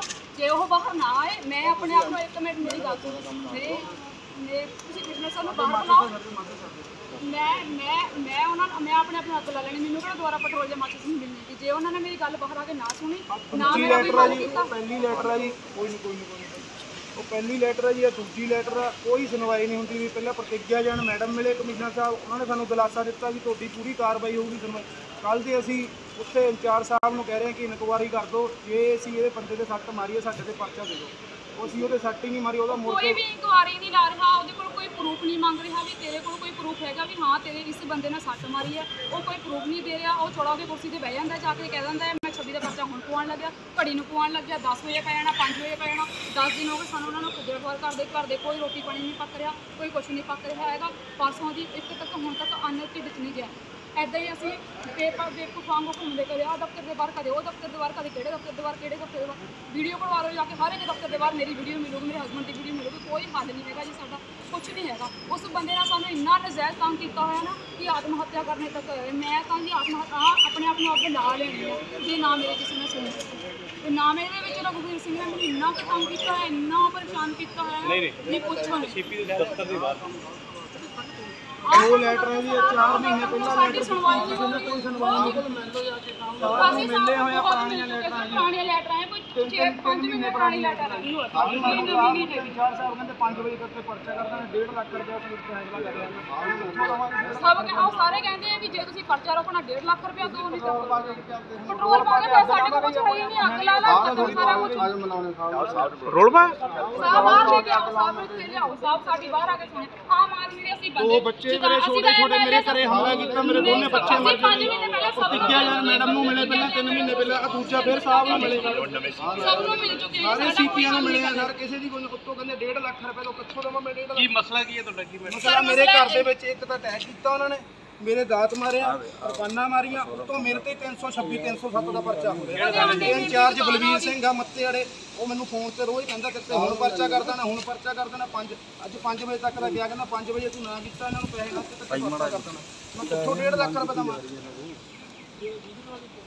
ਮੈਂ ਇੱਕ ਵਾਰੀ ਮੈਨੂੰ ਤੇ ਇੱਕ ਵਾਰੀ ਲਾ ਜੇ ਤੇ ਮੈਂ ਸੱਟ ਮਾਰੀ ਆ, ਮੇਰੇ ਤੇ ਪਰਚਾ ਦੇ ਦੋ। ਸਰ ਮੈਂ ਅੱਗ ਲਾ ਲੈਣੀ ਆਪਣੇ ਆਪ ਨੂੰ, ਮੇਰੇ ਕੋਲ ਪੈਸੇ ਹੈ ਨਹੀਂ ਕਿ ਦੇਣ ਨੂੰ। ਵੈਸੇ ਵੀ ਟੱਬਰ ਮੇਰਾ ਬਰਬਾਦ ਹੋ ਰਿਹਾ ਤਾਂ ਆਪਣੇ ਆਪ ਨੂੰ ਖਤਮ ਕਰਕੇ ਮਸਲਾ ਸਰ ਸਾਰੂ ਬਾਹਰ ਲਿਆਓ, ਇੱਥੇ ਲੈ ਕੇ ਆਓ, ਮੀਡੀਆ ਸਾਹਮਣੇ ਲੈ ਕੇ ਆਓ ਸਰ ਨੂੰ, ਸਰ ਨੂੰ ਮੀਡੀਆ ਸਾਹਮਣੇ ਲੈ ਕੇ ਆਓ। ਅਸੀਂ ਆ ਪੁਰਾਣੀਆਂ ਪੱਤੀਆਂ ਜਾਂ ਮੈਡਮ ਨੂੰ ਲੈਟਰ ਦਿੱਤੇ। ਕੀ ਮੈਟਰ ਕੀ ਹੈ ਤੁਹਾਡੇ? ਉਹ ਬੋਲ ਦਿੰਦਾ ਪਹਿਲਾਂ ਸੀਪੀ ਸਾਹਿਬ ਨੂੰ ਕੀ ਮਾਨ ਇੱਕ ਮਿੰਟ ਸੁਣੋ, 3 ਮਹੀਨੇ ਪਹਿਲਾਂ ਸੀਪੀ ਸਾਹਿਬ ਨੂੰ ਮੈਟਰ ਕੀ ਹੈ ਤੁਹਾਡਾ? ਮੇਰੀ ਗੱਲ ਸੁਣੋ, ਅਸੀਂ ਭਗਵੰਤ ਮਾਨ ਸਾਹਿਬ ਨੂੰ ਇਹ ਪੁੱਛਦੇ ਆ ਕਿ ਤੁਸੀਂ ਉਹ ਬੰਦੇ ਦੀ ਸੁਣਨੀ ਹੈ ਕਿ ਜਿਹੜੇ ਪੂਰੇ ਪਰਿਵਾਰਾਂ ਨਾਲ ਰਲ ਕੇ ਤੁਹਾਡੇ ਨਾਲ ਵੋਟਾਂ ਪਾਈਆਂ ਜਾਂ ਬਸੀ ਪਠਾਣਾ ਦੀ ਬਡਵਾਲਾ ਅਨਾਜ ਮੰਡੀ ਦੇ ਪ੍ਰਧਾਨ ਗੁਰਵਿੰਦਰ ਬਿੰਦੀ ਨੇ ਪੱਤਰਕਾਰਾਂ ਨਾਲ ਗੱਲਬਾਤ ਕਰਦਿਆਂ ਦੱਸਿਆ ਕਿ ਬਡਵਾਲਾ ਮੰਡੀ ਵਿੱਚ ਲਗਭਗ ਕੰਮ ਨੇਪਰੇ ਚੜ ਗਿਆ ਹੈ। 10% ਕਣਕ ਆਉਣੀ ਬਾਕੀ ਹੈ। ਪਹਿਲਾਂ ਚਿੱਟੀਆਂ ਬੋਰੀਆਂ ਚੁੱਕੀਆਂ ਜਾਣਗੀਆਂ, ਫਿਰ ਦੂਜੀਆਂ ਥੋੜੀ ਲਿਫਟਿੰਗ ਦੀ ਕਮੀ ਆ ਰਹੀ ਹੈ, ਹੋਰ ਕਿਸੇ ਵੀ ਤਰ੍ਹਾਂ ਦੀ ਕੋਈ ਕਮੀ ਨਹੀਂ। ਮੌਸਮ ਨੂੰ ਦੇਖਦੇ ਤਰਪਾਲਾਂ ਦਾ ਪ੍ਰਬੰਧ ਵੀ ਕੀਤਾ ਗਿਆ ਤੇ ਹਫ਼ਤੇ 10 ਦਿਨ ਵਿੱਚ ਕੰਮ ਮੁਕੰਮਲ ਹੋ ਜਾਵੇਗਾ। ਐਸੋਸੀਏਸ਼ਨ ਦੇ ਪ੍ਰਧਾਨ ਬਡਵਾਲਾ ਦੇ ਗੁਰਵਿੰਦਰ ਸਿੰਘ ਜੀ ਨੇ, ਉਹਨਾਂ ਦੇ ਨਾਲ ਗੱਲਬਾਤ ਕਰਦੇ ਆ ਵੀ ਕਿਸਾਨਾਂ ਦੀ ਪੇਮੈਂਟਾਂ ਦੀਆਂ ਕਿਸ ਤਰ੍ਹਾਂ ਦੀਆਂ ਜਾ ਰਹੀਆਂ ਨੇ ਤੇ ਕਿੰਨਾ ਕੁ ਮਾਲ ਹੋਰ ਮੰਡੀਆਂ ਦੇ ਵਿੱਚ ਬਕਾਇਆ ਪਿਆ ਹੈ। ਸਵਾਗਤ ਹੈ ਜੀ ਸਾਡੇ ਚੈਨਲ ਦੇ ਉੱਤੇ ਤੁਹਾਡਾ। ਠੀਕ ਹੈ, ਸਭ ਤੋਂ ਪਹਿਲਾਂ ਮੈਂ ਤੁਹਾਡਾ ਧੰਨਵਾਦ ਕਰਦਾ ਜੀ, ਪਿੰਡ ਬਡਵਾਲਾ ਅਨਾਜ ਮੰਡੀ 'ਚ ਪਹੁੰਚਣ ਦਾ ਜੀ। ਬਾਕੀ ਪੇਮੈਂਟਾਂ ਦੀ ਗੱਲ ਜੀ, ਪੇਮੈਂਟਾਂ ਤਾਂ ਹਲੇ ਇਹਦੀ ਬਿੱਲਾਂ ਦੀ ਪ੍ਰੋਬਲਮ ਆ ਰਹੀ ਹੈ ਥੋੜ੍ਹੀ ਜਿਹੀ। ਜਿਹੜੀ ਪਿਛਲੇ ਸਾਲ ਐਡ ਮੈਪਿੰਗ ਕੀਤੀ ਅਸੀਂ ਉਹ ਡਿਲੀਟ ਹੋ ਗਈ ਐਤਕੀ ਜੀ, ਨਵੇਂ ਸਿਰੇ ਤੋਂ ਦੁਬਾਰੇ ਕਰ ਰਹੇ ਹਾਂ ਜੀ। ਠੀਕ ਹੈ, ਜਿੱਕਣਾ ਬਿੱਲ ਜਾ ਰਹੇ ਹਾਂ ਪੇਮੈਂਟ ਤਾਂ ਵਧੀਆ ਰਹੀ ਆ, ਜ਼ਿਮੀਦਾਰ ਦੇ ਅਕਾਊਂਟ ਜਾ ਰਹੀ ਹੈ ਜੀ ਉਹਨਾਂ ਦੇ। ਸਰ ਕਿੰਨੀ ਕੁ ਲਿਫਟਿੰਗ ਹੋਰ ਪਈ ਹੈ ਤੇ ਕਿੰਨਾ ਕੁ ਕੰਮ ਮੰਡੀਆਂ ਦੇ ਵਿੱਚ ਸਿਰੇ ਚੜ ਚੁੱਕਿਆ? ਇਹ ਮੈਡਮ 50% ਦਾ ਲਿਫਟਿੰਗ ਹੋ ਗਈ। ਠੀਕ ਹੈ, 50% ਵਾਲੇ ਬਾਕੀ ਹੈ ਜੀ। ਇਹ ਪਹਿਲਾਂ ਚਿੱਟਾ ਬਾਦਰਾ ਜਿਹੜਾ ਗਦਾਮਾਂ 'ਚ ਉਹ ਲਾਉਣਾ ਜੀ, ਕਿਉਂਕਿ ਅੰਦਰ ਲੱਗਦਾ ਉੱਪਰ ਨਹੀਂ ਲਾਉਂਦੇ ਇਹਨੂੰ ਜੀ। ਗਦਾਮ ਪਹਿਲਾਂ ਭਰ ਰਹੇ ਹਾਂ ਜੀ, ਉਸ ਤੋਂ ਬਾਅਦ ਫਿਰ ਜੂਟ ਵਾਲਾ ਚੱਲਣਾ ਜੀ। ਹਲੇ ਹਫ਼ਤਾ ਕੁ ਜਾਣੀ ਲੱਗੂਗਾ ਜੀ। ਸਰ ਮੌਸਮ ਵੀ ਕਿਤੇ ਨਾ ਕਿਤੇ ਭਾਗ ਖਰਾਬ ਹੈ। ਅੱਜ ਮੌਸਮ ਲੱਗਦਾ ਵੀ ਬਰਸਾਤ ਹੋਣੀ ਹੈ, ਇਹਦੇ ਵਾਸਤੇ ਤੁਸੀਂ ਕੀ ਕਰੋਗੇ? ਕੀ ਉਪਰਾਲੇ ਨੇ ਤੁਹਾਡੇ ਮੰਡੀ ਦੇ? ਮੈਂ ਇਹਦੇ ਵਾਸਤੇ ਅਸੀਂ ਮੰਡੀਆਂ ਅਸੀਂ ਢਾਂਗਾ ਬੋਰੀਆਂ ਸਾਰੇ ਇਕੱਠੀਆਂ ਕਰਾਏ, ਢਾਂਗਾ ਲਵਾ ਦੀਆਂ ਜੀ, ਤਰਪਾਲਾਂ ਵਗੈਰਾ ਪਾਤੀਆਂ ਉਹਦੇ ਉੱਤੇ ਜੀ। ਉਹ ਅਸੀਂ ਪੂਰਾ ਪ੍ਰਬੰਧ ਕਰਿਆ ਜੀ ਵੀ ਅਨਾਜ ਖਰਾਬ ਨਾ ਹੋਵੇ। ਕਿੰਨੇ ਕੁ ਦਿਨ ਦਾ ਕੰਮ ਹੋ ਰਿਹਾ ਮੰਡੀਆਂ ਦਾ? ਇੱਕ ਹਫ਼ਤੇ ਦਾ ਕੰਮ ਆ ਜੀ। ਕਣਕ ਦਾ ਵੈਸੇ ਹੁਣ 10% ਰਹਿ ਗਿਆ ਜੀ। ਕੋਈ ਢੇਰੀ ਆ ਟਰਾਲੀ ਆ ਰਹੀ ਹੈ ਜੀ। ਹੁਣ ਤਾਂ ਲਿਫਟਿੰਗ ਦੀ ਉਹੀ ਰਹਿ ਗਿਆ ਜੀ ਬਸ। ਸਿੰਘ ਜੀ, ਤੁਸੀਂ ਕਣਕ ਲੈ ਕੇ ਆਏ ਹੋ ਮੰਡੀਆਂ ਦੇ ਵਿੱਚ, ਕੋਈ ਦਿੱਕਤ ਤਾਂ ਨਹੀਂ ਆ ਰਹੀ? ਠੀਕ ਚੱਲ ਰਹੀ ਹੈ ਬੋਲੀ? ਠੀਕ ਹੈ ਜੀ, ਬਿਲਕੁਲ ਠੀਕ ਹੈ ਜੀ। ਕਿੱਥੋਂ ਆਏ ਹੋ ਤੁਸੀਂ? ਕਿਹੜਾ ਪਿੰਡ? ਸਿਲ ਤੋਂ ਆਏ ਜੀ। ਬੋਲੀ ਹੋ ਗਈ ਜਾਂ ਕਿਸ ਤਰ੍ਹਾਂ ਚੱਲ ਰਹੀ? ਹਾਂ ਜੀ, ਬੋਲੀ ਹੋ ਗਈ, ਹੁਣ ਭਰਾਈ ਚੱਲ ਰਹੀ ਹੈ ਜੀ। ਕੁਝ ਦੇਰ ਬਾਅਦ ਭਰਾਈ ਪੂਰੀ ਹੋ ਜੂਗੀ ਜੀ। ਮਿਲਕਫੈਡ ਪੰਜਾਬ ਦੇ ਬੋਰਡ ਆਫ ਡਾਇਰੈਕਟਰ ਵੱਲੋਂ ਪੰਜਾਬ ਤੋਂ ਇਲਾਵਾ ਹਰਿਆਣਾ, ਜੰਮੂ ਕਸ਼ਮੀਰ, ਰਾਜਸਥਾਨ ਤੇ ਲੇਹ ਲਦਾਖ ਵਿਖੇ ਫੀਡ ਸਪਲਾਈ ਕਰਨ ਵਾਲੇ ਖੰਨਾ ਦੇ ਕੈਟਲ ਫੀਡ ਪਲਾਂਟ ਭੱਟੀਆਂ ਦਾ ਦੌਰਾ ਕੀਤਾ ਗਿਆ। ਪਲਾਂਟ ਦੇ ਜਨਰਲ ਮੈਨੇਜਰ ਦਲਜੀਤ ਸਿੰਘ ਅਤੇ quality manager doctor Karambir Singh ਨੇ ਡਾਇਰੈਕਟਰਸ ਦਾ ਸਵਾਗਤ ਕੀਤਾ। ਜਨਰਲ ਮੈਨੇਜਰ ਦਲਜੀਤ ਸਿੰਘ ਨੇ ਪਿਛਲੇ ਸਾਲ ਕੀ ਕਾਰਗੁਜ਼ਾਰੀ ਅਤੇ ਭਵਿੱਖ 'ਚ ਲਾਏ ਜਾਣ ਵਾਲੇ ਨਵੇਂ ਪ੍ਰੋਜੈਕਟਾਂ ਦੀ ਜਾਣਕਾਰੀ ਦਿੰਦਿਆਂ ਦੱਸਿਆ ਕਿ ਪਹਿਲਾਂ ਇਸ ਪਲਾਂਟ 'ਚ ਸਿਰਫ 3 ਪ੍ਰਕਾਰ ਦੀ ਫੀਡ ਬਣਾਈ ਜਾਂਦੀ ਸੀ, ਪਰੰਤੂ ਹੁਣ ਇਸ ਪਲਾਂਟ 'ਚ 13 ਪ੍ਰਕਾਰ ਦੀ ਫੀਡ ਪਸ਼ੂਆਂ ਲਈ ਬਣਾਈ ਜਾਂਦੀ ਹੈ। ਕੁੱਲ 13 ਤਰ੍ਹਾਂ ਦੀ ਫੀਡ ਤਿਆਰ ਕਰਦੇ ਹਾਂ, ਕਿਉਂਕਿ ਹਰ ਇੱਕ ਜਾਨਵਰ ਨੂੰ ਬੱਚੇ ਤੋਂ ਲੈ ਕੇ ਗੱਭਣ ਹੋਣ ਤੱਕ ਹਰ ਇੱਕ ਸਟੇਜ ਦੇ ਉੱਪਰ ਵੱਖਰੀ ਵੱਖਰੀ ਫੀਡ ਦੀ ਲੋੜ ਹੈ। ਪਹਿਲਾਂ ਇੱਥੇ 3 ਤਰ੍ਹਾਂ ਦੀ ਫੀਡ ਤਿਆਰ ਹੁੰਦੀ ਸੀ ਤੇ ਮੌਜੂਦਾ ਸਮਾਂ ਵਿੱਚ ਅਸੀਂ ਇਹਨੂੰ 13 ਤਰ੍ਹਾਂ ਦੀ ਫੀਡ ਤਿਆਰ ਕਰਦੇ ਹਾਂ। ਅੱਜ ਸਾਰੇ ਡਾਇਰੈਕਟਰ ਸਾਹਿਬ ਟੋਟਲ ਪੰਜਾਬ ਦੇ ਵਿੱਚੋਂ ਆਏ ਨੇ ਤੇ ਇਹਨਾਂ ਨੇ ਦੇਖਿਆ, ਪਲਾਂਟ ਨੂੰ ਵਿਜ਼ਿਟ ਕੀਤਾ ਤੇ ਬਹੁਤ ਹੀ ਸ਼ਲਾਘਾ ਕਰੀ ਹੈ ਵੀ ਬਹੁਤ ਸੋਹਣੀ ਫੀਡ ਬਣ ਰਹੀ ਹੈ। ਤੇ ਮੈਂ ਵੀ ਇਹੀ ਅਪੀਲ ਕਰਦਾ ਸਾਡੇ ਕਿਸਾਨ ਵੀਰਾਂ ਨੂੰ ਕਿ ਵੀ ਸਾਡੇ ਨਾਲ ਜੁੜੋ, ਸਾਡੇ ਨਾਲ ਕਿਸੇ ਵੀ ਟਾਈਮ ਆ ਕੇ ਸਾਡਾ ਪਲਾਂਟ ਵਿਜ਼ਿਟ ਕਰ ਸਕਦੇ ਹੋ। ਤੇ ਮੈਂ ਇਹ ਦੁਬਾਰਾ ਫਿਰ ਇਹੀ ਅਪੀਲ ਕਰਦਾ ਵੀ ਸਾਡੇ ਨਾਲ ਵੱਧ ਤੋਂ ਵੱਧ ਜੁੜੋ। ਇੱਕ ਲਗਾਉਂਗੇ ਉਰੇ ਅਸੀਂ ਇੱਕ ਨਾ ਅਸੀਂ ਕਿਸਾਨ ਮੇਲਾ ਤਾਂ ਨਹੀਂ ਲਗਾ ਸਕਦੇ ਕਿਉਂਕਿ ਬਹੁਤ ਵੱਡਾ ਪ੍ਰੋਜੈਕਟ ਹੈ। ਅਸੀਂ ਇੱਕ ਨਾ ਬੱਚਿਆਂ ਦਾ ਸਾਡੇ ਕਾਫ ਸਟਾਰਟਰ ਪ੍ਰੋਡਕਟ ਆਉਂਦਾ ਹੈ, ਉਹਦੇ ਲਈ ਅਸੀਂ ਆਪਣੀ ਬੱਚੀਆਂ ਨੂੰ ਜਿਹਦੇ ਨਾਲ ਤਿਆਰ ਹੋਈਆਂ ਉਹਦਾ ਕੰਪੀਟੀਸ਼ਨ ਕਰਾਉਣ ਦੀ ਸੋਚ ਰਹੇ ਹਾਂ ਵੀ ਉਹ ਜਲਦੀ ਕਰਾਇਆ ਜਾਵੇ। ਸਰ ਅੱਜ ਕਿਸ ਸੰਬੰਧ ਦੇ ਵਿੱਚ ਜਿਹੜੀ ਹੈਗੀ ਆ ਡਾਇਰੈਕਟਰ ਦੀ ਟੀਮ ਇੱਥੇ ਵੇਰਕਾ ਪਲਾਂਟ ਖੰਨਾ 'ਚ ਪਹੁੰਚੀ? ਸਭ ਤੋਂ ਪਹਿਲਾਂ ਮੈਂ ਦੱਸ ਦੇਣਾ ਚਾਹੁੰਦਾ ਕਿ ਪੰਜਾਬ ਦੇ ਜਿਹੜੇ ਮਿਲਕਫੈਡ ਦੇ ਡਾਇਰੈਕਟਰ ਸਾਹਿਬਾਨ ਨੇ, ਪੂਰੀ ਟੀਮ ਪੰਜਾਬ ਦੇ ਡਾਇਰੈਕਟਰ ਸਾਹਿਬਾਨ ਨੇ ਨਾਲ ਚੇਅਰਮੈਨ ਸਾਹਿਬਾਨ ਅੱਜ ਪੰਜਾਬ ਦੇ ਵਿੱਚ ਵਿਜ਼ਿਟ ਕਰਨਾ ਸ਼ੁਰੂ ਕੀਤਾ ਹੈ, ਕਿਉਂਕਿ ਬਹੁਤ ਸਾਰੀਆਂ ਮੁਸ਼ਕਿਲਾਂ ਦੁੱਧ ਉਤਪਾਦਕ ਨੂੰ ਆ ਰਹੀਆਂ ਨੇ। ਉਹ ਮੁਸ਼ਕਿਲਾਂ ਨੂੰ ਸੁਣਨ ਲਈ ਪੰਜਾਬ ਦੀ ਜਿਹੜੀ ਡਾਇਰੈਕਟਰ ਸਾਹਿਬਾਨ ਦੀ ਟੀਮ ਹੈ, ਅੱਜ ਤੋਂ 10 ਦਿਨ ਪਹਿਲਾਂ ਇੱਕ ਫਿਰੋਜ਼ਪੁਰ ਮੀਟਿੰਗ ਕੀਤੀ ਗਈ ਸੀ। ਉਸ ਤੋਂ ਬਾਅਦ ਅੱਜ ਸਵੇਰੇ ਪਟਿਆਲੇ ਸੀ, ਪਟਿਆਲੇ ਤੋਂ ਬਾਅਦ ਬਸੀ ਪਠਾਣਾ ਪਲਾਂਟ ਹੁਣ ਇੱਥੇ ਪਹੁੰਚੇ ਹਾਂ। ਅਸੀਂ ਸਾਰੇ ਇੱਕ ਏਮ ਲੈ ਕੇ ਚੱਲੇ ਹਾਂ ਕਿ ਪੰਜਾਬ ਦੇ ਵਿੱਚ ਜਿੰਨੀ ਵੀ ਦੁੱਧ ਦੇ ਵਿੱਚ ਮਿਲਾਵਟ ਹੋ ਰਹੀ ਹੈ, ਮਿਲਾਵਟਖੋਰੀ ਨੂੰ ਕਿਸ ਤਰੀਕੇ ਬੰਦ ਕਰਾਉਣਾ ਔਰ ਉਹ ਕਿਸ ਤਰੀਕੇ ਨਾਲ ਉਸ ਮੁਹਿੰਮ ਨੂੰ ਅੱਗੇ ਲੈ ਕੇ ਜਾਣਾ ਹੈ। ਔਰ ਉਹ ਸਾਰੇ ਪੰਜਾਬ ਦੇ ਦੁੱਧ ਉਤਪਾਦਕਾਂ ਦੀ ਆਵਾਜ਼ ਹੀ ਇਹ ਹੈ, ਜਿੰਨੀ ਵੀ ਦੁੱਧ ਦੇ ਵਿੱਚ ਹੋਰ ਦੁੱਧ ਤੋਂ ਬਣੇ ਪਦਾਰਥਾਂ ਦੇ ਵਿੱਚ ਮਿਲਾਵਟ ਹੈ, ਮਿਲਾਵਟਖੋਰੀ ਨੂੰ ਬੰਦ ਕਰਨ ਲਈ। ਹੁਣ ਅੱਜ ਇੱਥੇ ਵਿਜ਼ਿਟ ਕੀਤਾ ਪਲਾਂਟ ਦੇ ਵਿੱਚ, ਬਹੁਤ ਸਾਰੀਆਂ ਚੀਜ਼ਾਂ ਨਵੀਆਂ ਪਤਾ ਲੱਗੀਆਂ ਨੇ, ਜਿਨ੍ਹਾਂ ਦੇ ਵਿੱਚੋਂ ਚਾਹੇ ਉਹ ਫੀਡ ਦੀ ਟੈਸਟਿੰਗ ਨੂੰ ਲੈ ਕੇ ਹੈ। ਅੱਜ ਡਾਇਰੈਕਟਰ ਸਾਹਿਬਾਨਾਂ ਨੇ ਉੱਥੇ ਮੀਟਿੰਗ ਦੇ ਵਿੱਚ ਇਹ ਵੀ ਗੱਲ ਕੀਤੀ ਕਿ ਦੁੱਧ ਦੀ ਮਿਲਾਵਟ ਦਾ ਤਾਂ ਇੱਕ ਵੱਡਾ ਖਤਰਾ ਹੈ ਹੀ, ਉਸ ਤੋਂ ਪਹਿਲਾਂ ਜਿਹੜਾ ਪਸ਼ੂ ਧਨ ਹੈ ਉਹਨੂੰ ਬਚਾਉਣ ਦੀ ਲੋੜ ਹੈ। ਔਰ ਪਸ਼ੂ ਧਨ ਦਾ ਜਿਹੜਾ ਫੀਡ ਹੈ, ਜਿਹੜੀ ਉਹਦੇ ਵਿੱਚ ਮਿਲਾਵਟ ਵੱਡੇ ਲੈਵਲ 'ਤੇ ਹੋ ਰਹੀ ਹੈ। ਕਈ ਫੈਕਟਰੀਆਂ ਜਿਹੜੀਆਂ ਨਜਾਇਜ਼ ਪੰਜਾਬ ਦੇ ਵਿੱਚ ਲੱਗੀਆਂ ਨੇ, ਉਹ ਸਾਰੇ ਪੈਮਾਨੇ 'ਤੇ ਪੂਰਾ ਨਹੀਂ ਉਤਰ ਰਹੀਆਂ ਔਰ ਪਸ਼ੂਆਂ ਦੇ ਜਿਹੜੇ ਫੀਡ ਹੈ, ਖਾਣੇ ਦੇ ਵਿੱਚ ਹੀ ਮਿਲਾਵਟ ਹੋ ਰਹੀ ਹੈ, ਜਿੰਦੇ ਕਰ ਬਹੁਤ ਸਾਰੇ ਨਵੇਂ ਪਸ਼ੂ ਜਾਂ ਦੁੱਧਰ ਪਸ਼ੂ ਨਵੇਂ ਦੁੱਧ ਨਹੀਂ ਹੁੰਦੇ, ਉਹਨਾਂ ਨੂੰ ਫੰਡਰ ਹੋ ਜਾਂਦੇ ਨੇ, ਉਹ ਦੁੱਧ ਦੇਣ ਦੇ ਕਾਬਲ ਨਹੀਂ ਰਹਿੰਦੇ। ਉਹਦਾ ਸਭ ਤੋਂ ਵੱਡਾ ਕਾਰਨ ਹੈ ਕਿ ਪੰਜਾਬ ਦੇ ਵਿੱਚ ਬਹੁਤ ਸਾਰੀ, ਮੈਂ ਇਹ ਨਹੀਂ ਕਹਿੰਦਾ ਵੀ ਅਸੀਂ ਇਹ ਨਹੀਂ ਕਹਿੰਦੇ ਵੀ ਸਾਰੀ ਇੰਡਸਟਰੀ ਹੀ ਗਲਤ ਹੈ, ਵਿੱਚ ਬਹੁਤ ਸਾਰੇ ਲੋਕ ਮਿਲਾਵਟੀ ਧੰਦਾ ਕਰ ਰਹੇ ਆ। ਉਸ ਧੰਦੇ ਨੂੰ ਰੋਕਣ ਲਈ ਵੀ ਅੱਜ ਪੂਰੀ ਟੀਮ ਸਾਰੇ ਪਲਾਂਟਾਂ ਦੇ ਵਿੱਚ ਉਹ ਚੈੱਕ ਕਰ ਰਹੀ ਹੈ। ਰੰਧਾਵਾ ਸਾਹਿਬ ਜੀ ਬੋਲਣਗੇ। ਸਰ ਕੀ ਕਹਿਣਾ ਚਾਹੋਗੇ ਤੁਸੀਂ? ਮੈਂ ਸਭ ਤੋਂ ਪਹਿਲਾਂ ਦੱਸਣਾ ਚਾਹੁੰਦਾ ਕਿ ਮੈਂ ਚੇਅਰਮੈਨ ਮਿਲਕ ਪਲਾਂਟ ਵੇਰਕਾ, ਜਿਹੜਾ ਵੇਰਕੇ ਦਾ ਮਦਰ ਪਲਾਂਟ ਆ, ਉਹਦਾ ਚੇਅਰਮੈਨ ਆ, ਅਤੇ ਨਾਲ ਮੈਂ ਪੰਜਾਬ ਦੇ ਵਿੱਚ ਮਿਲਕਫੈਡ ਦਾ ਡਾਇਰੈਕਟਰ ਹਾਂ। ਅੱਜ ਜਿਹੜੀ ਜੋ ਸਾਨੂੰ ਟੀਪੀ ਸਾਹਿਬ ਨੇ ਦੱਸਿਆ, ਜਿਸ ਦੇ ਬਾਬਤ ਇਹੀ ਸਾਡਾ ਏਮ ਹੈ ਕਿ ਮੇਨ ਜਿਹੜਾ ਸਾਡਾ ਇਹ ਸਹਿਕਾਰਤਾ, ਸਾਡਾ ਜਿਹੜਾ ਵਿਭਾਗ ਆ, ਇਹ ਸਹਿਕਾਰਤਾ ਜਿਹੜੀ ਹੈ ਕਿਸਾਨ ਦੀ ਇੱਕ ਰੀੜ੍ਹ ਦੀ ਹੱਡੀ ਹੈ। ਔਰ ਕਿਸਾਨ ਜਿਹੜਾ ਆ ਉਹ ਬਚ ਵੀ ਤਾਂ ਹੀ ਸਕਦਾ ਆ ਕਿ ਜਿੰਨਾ ਵੱਧ ਤੋਂ ਵੱਧ ਉਹ ਸਹਿਕਾਰਤਾ ਨੂੰ ਅਪਣਾਏਗਾ। ਔਰ ਇਸ ਦਾ ਕਰਕੇ ਜਿਹੜੀ ਆ ਇਹ ਸਾਡਾ ਜਿਹੜਾ ਅਦਾਰਾ ਆ ਵੇਰਕਾ, ਇਹ ਸਹਿਕਾਰਤਾ ਦੇ ਵਾਸਤੇ ਇੱਕ ਬਹੁਤ ਵੱਡਾ ਮੀਲ ਪੱਥਰ ਆ ਪੰਜਾਬ 'ਚ। ਉਹਨੂੰ ਮੱਦੇਨਜ਼ਰ ਰੱਖਦਿਆਂ ਹੋਇਆਂ ਅੱਜ ਅਸੀਂ ਇਹ ਸਾਰਾ ਜਿਹੜਾ ਵਿਜ਼ਿਟ ਕੀਤਾ ਔਰ ਇਹਦੇ ਤੋਂ ਅਸੀਂ ਖਾਸ ਕਰਕੇ ਇੱਥੇ ਜਿਹੜਾ ਖੰਨੇ ਆਏ ਆ ਮਿਲਕ ਇਹਨਾਂ ਦੀ ਇਹ ਫੀਡ ਫੈਕਟਰੀ ਦੇ ਵਿੱਚ, ਇਹ ਅਸੀਂ ਇਹ ਵੇਖਣ ਲਈ ਪਹਿਲਾਂ ਇਹ ਨੌਲੇਜ ਲਈ ਆ ਕਿ ਇਹ ਜਿਹੜੀ ਫੀਡ ਆ ਕਿਸ ਤਰੀਕੇ ਨਾਲ ਬਣਦੀ, ਔਰ ਜੋ ਅਸੀਂ ਵੇਖਿਆ ਉਹਦੇ ਮੁਤਾਬਕ ਕਿ ਬਹੁਤ ਹੀ ਜਿਹੜਾ ਆ ਹਾਈਟੈਕ ਤਰੀਕੇ ਨਾਲ ਜਿਹੜੀ ਫੀਡ ਉਹ ਬਣ ਰਹੀ ਹੈ।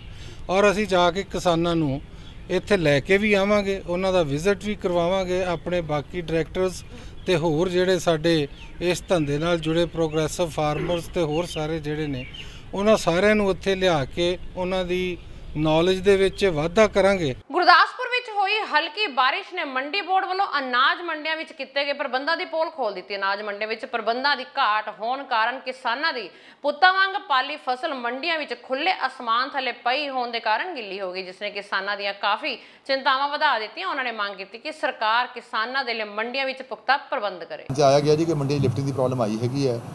ਕੱਲ੍ਹ ਹੀ ਸਾਡੇ ਡੀਐਫਐਸਸੀ ਸਾਹਿਬ ਨੇ ਉਹਨਾਂ ਟਰਾਂਸਪੋਰਟਰਾਂ ਨੂੰ ਨੋਟਿਸ ਜਾਰੀ ਕਰ ਦਿੱਤੇ ਸੀਗੇ ਜਿਹੜਿਆਂ ਨੇ ਲਿਫਟਿੰਗ ਨਹੀਂ ਕੀਤੀ ਸੀਗੀ, ਅਤੇ ਅੱਜ ਕੁਝ ਮੰਡੀਆਂ ਦੇ ਵਿੱਚ ਅਸੀਂ ਉੱਥੇ ਆੜ੍ਹਤੀਏ ਭਰਾਵਾਂ ਨੂੰ ਅਲਾਉ ਕਰ ਦਿੱਤਾ ਹੈ। ਜਿਵੇਂ ਗੁਰਦਾਸਪੁਰ ਮੰਡੀ ਜਿਸ ਨੇ ਆੜ੍ਹਤੀਏ ਭਰਾਵਾਂ ਨੂੰ ਅਲਾਉ ਕਰ ਦਿੱਤਾ, ਕਲਰ 'ਚ ਅਲਾਉ ਕਰ ਦਿੱਤਾ, ਕੋਟ ਸੂਰਤ ਮੰਡੀ 'ਚ ਅਲਾਉ ਕਰ ਦਿੱਤਾ। ਅਤੇ ਅੱਜ ਜਿਹੜੀ ਮੰਡੀ 'ਚ ਪ੍ਰੋਬਲਮ ਆਈ, ਅੱਜ ਉਹਨੂੰ ਨੋਟਿਸ ਜਾਰੀ ਹੋ ਗਏ ਨੇ। ਕੱਲ੍ਹ ਸਵੇਰੇ 11 ਵਜੇ ਦਾ ਸਮਾਂ ਦਿੱਤਾ ਗਿਆ ਟਰਾਂਸਪੋਰਟਰ ਸਾਹਿਬਾਨ ਨੂੰ, ਅਤੇ ਜੇਕਰ ਨਹੀਂ ਕਰਨਗੇ ਤਾਂ ਕੱਲ੍ਹ ਅਸੀਂ 11 ਵਜੇ ਤੋਂ ਬਾਅਦ ਆੜ੍ਹਤੀਏ ਸਾਹਿਬਾਨ ਨੂੰ ਉਹਦੀ ਟਰਾਂਸਪੋਰਟ ਅਲਾਉ ਕਰ ਦਿਆਂਗੇ ਔਰ ਆੜ੍ਹਤੀਆਂ ਨੂੰ ਖਾਤੇ ਦੇ ਵਿੱਚੋਂ ਪੈਸੇ ਮਿਲਣਗੇ ਜਿੰਨੇ ਅਸੀਂ ਪੈਸੇ ਟਰਾਂਸਪੋਰਟਰ ਦੇ ਰਹੇ ਸੀਗੇ। ਇਹ ਪੰਜਾਬ ਸਰਕਾਰ ਦੀ ਪਾਲਿਸੀ ਦਾ ਅਸੀਂ ਅਲਾਉ ਕਰੀ ਜਾ ਰਹੇ ਹਾਂ।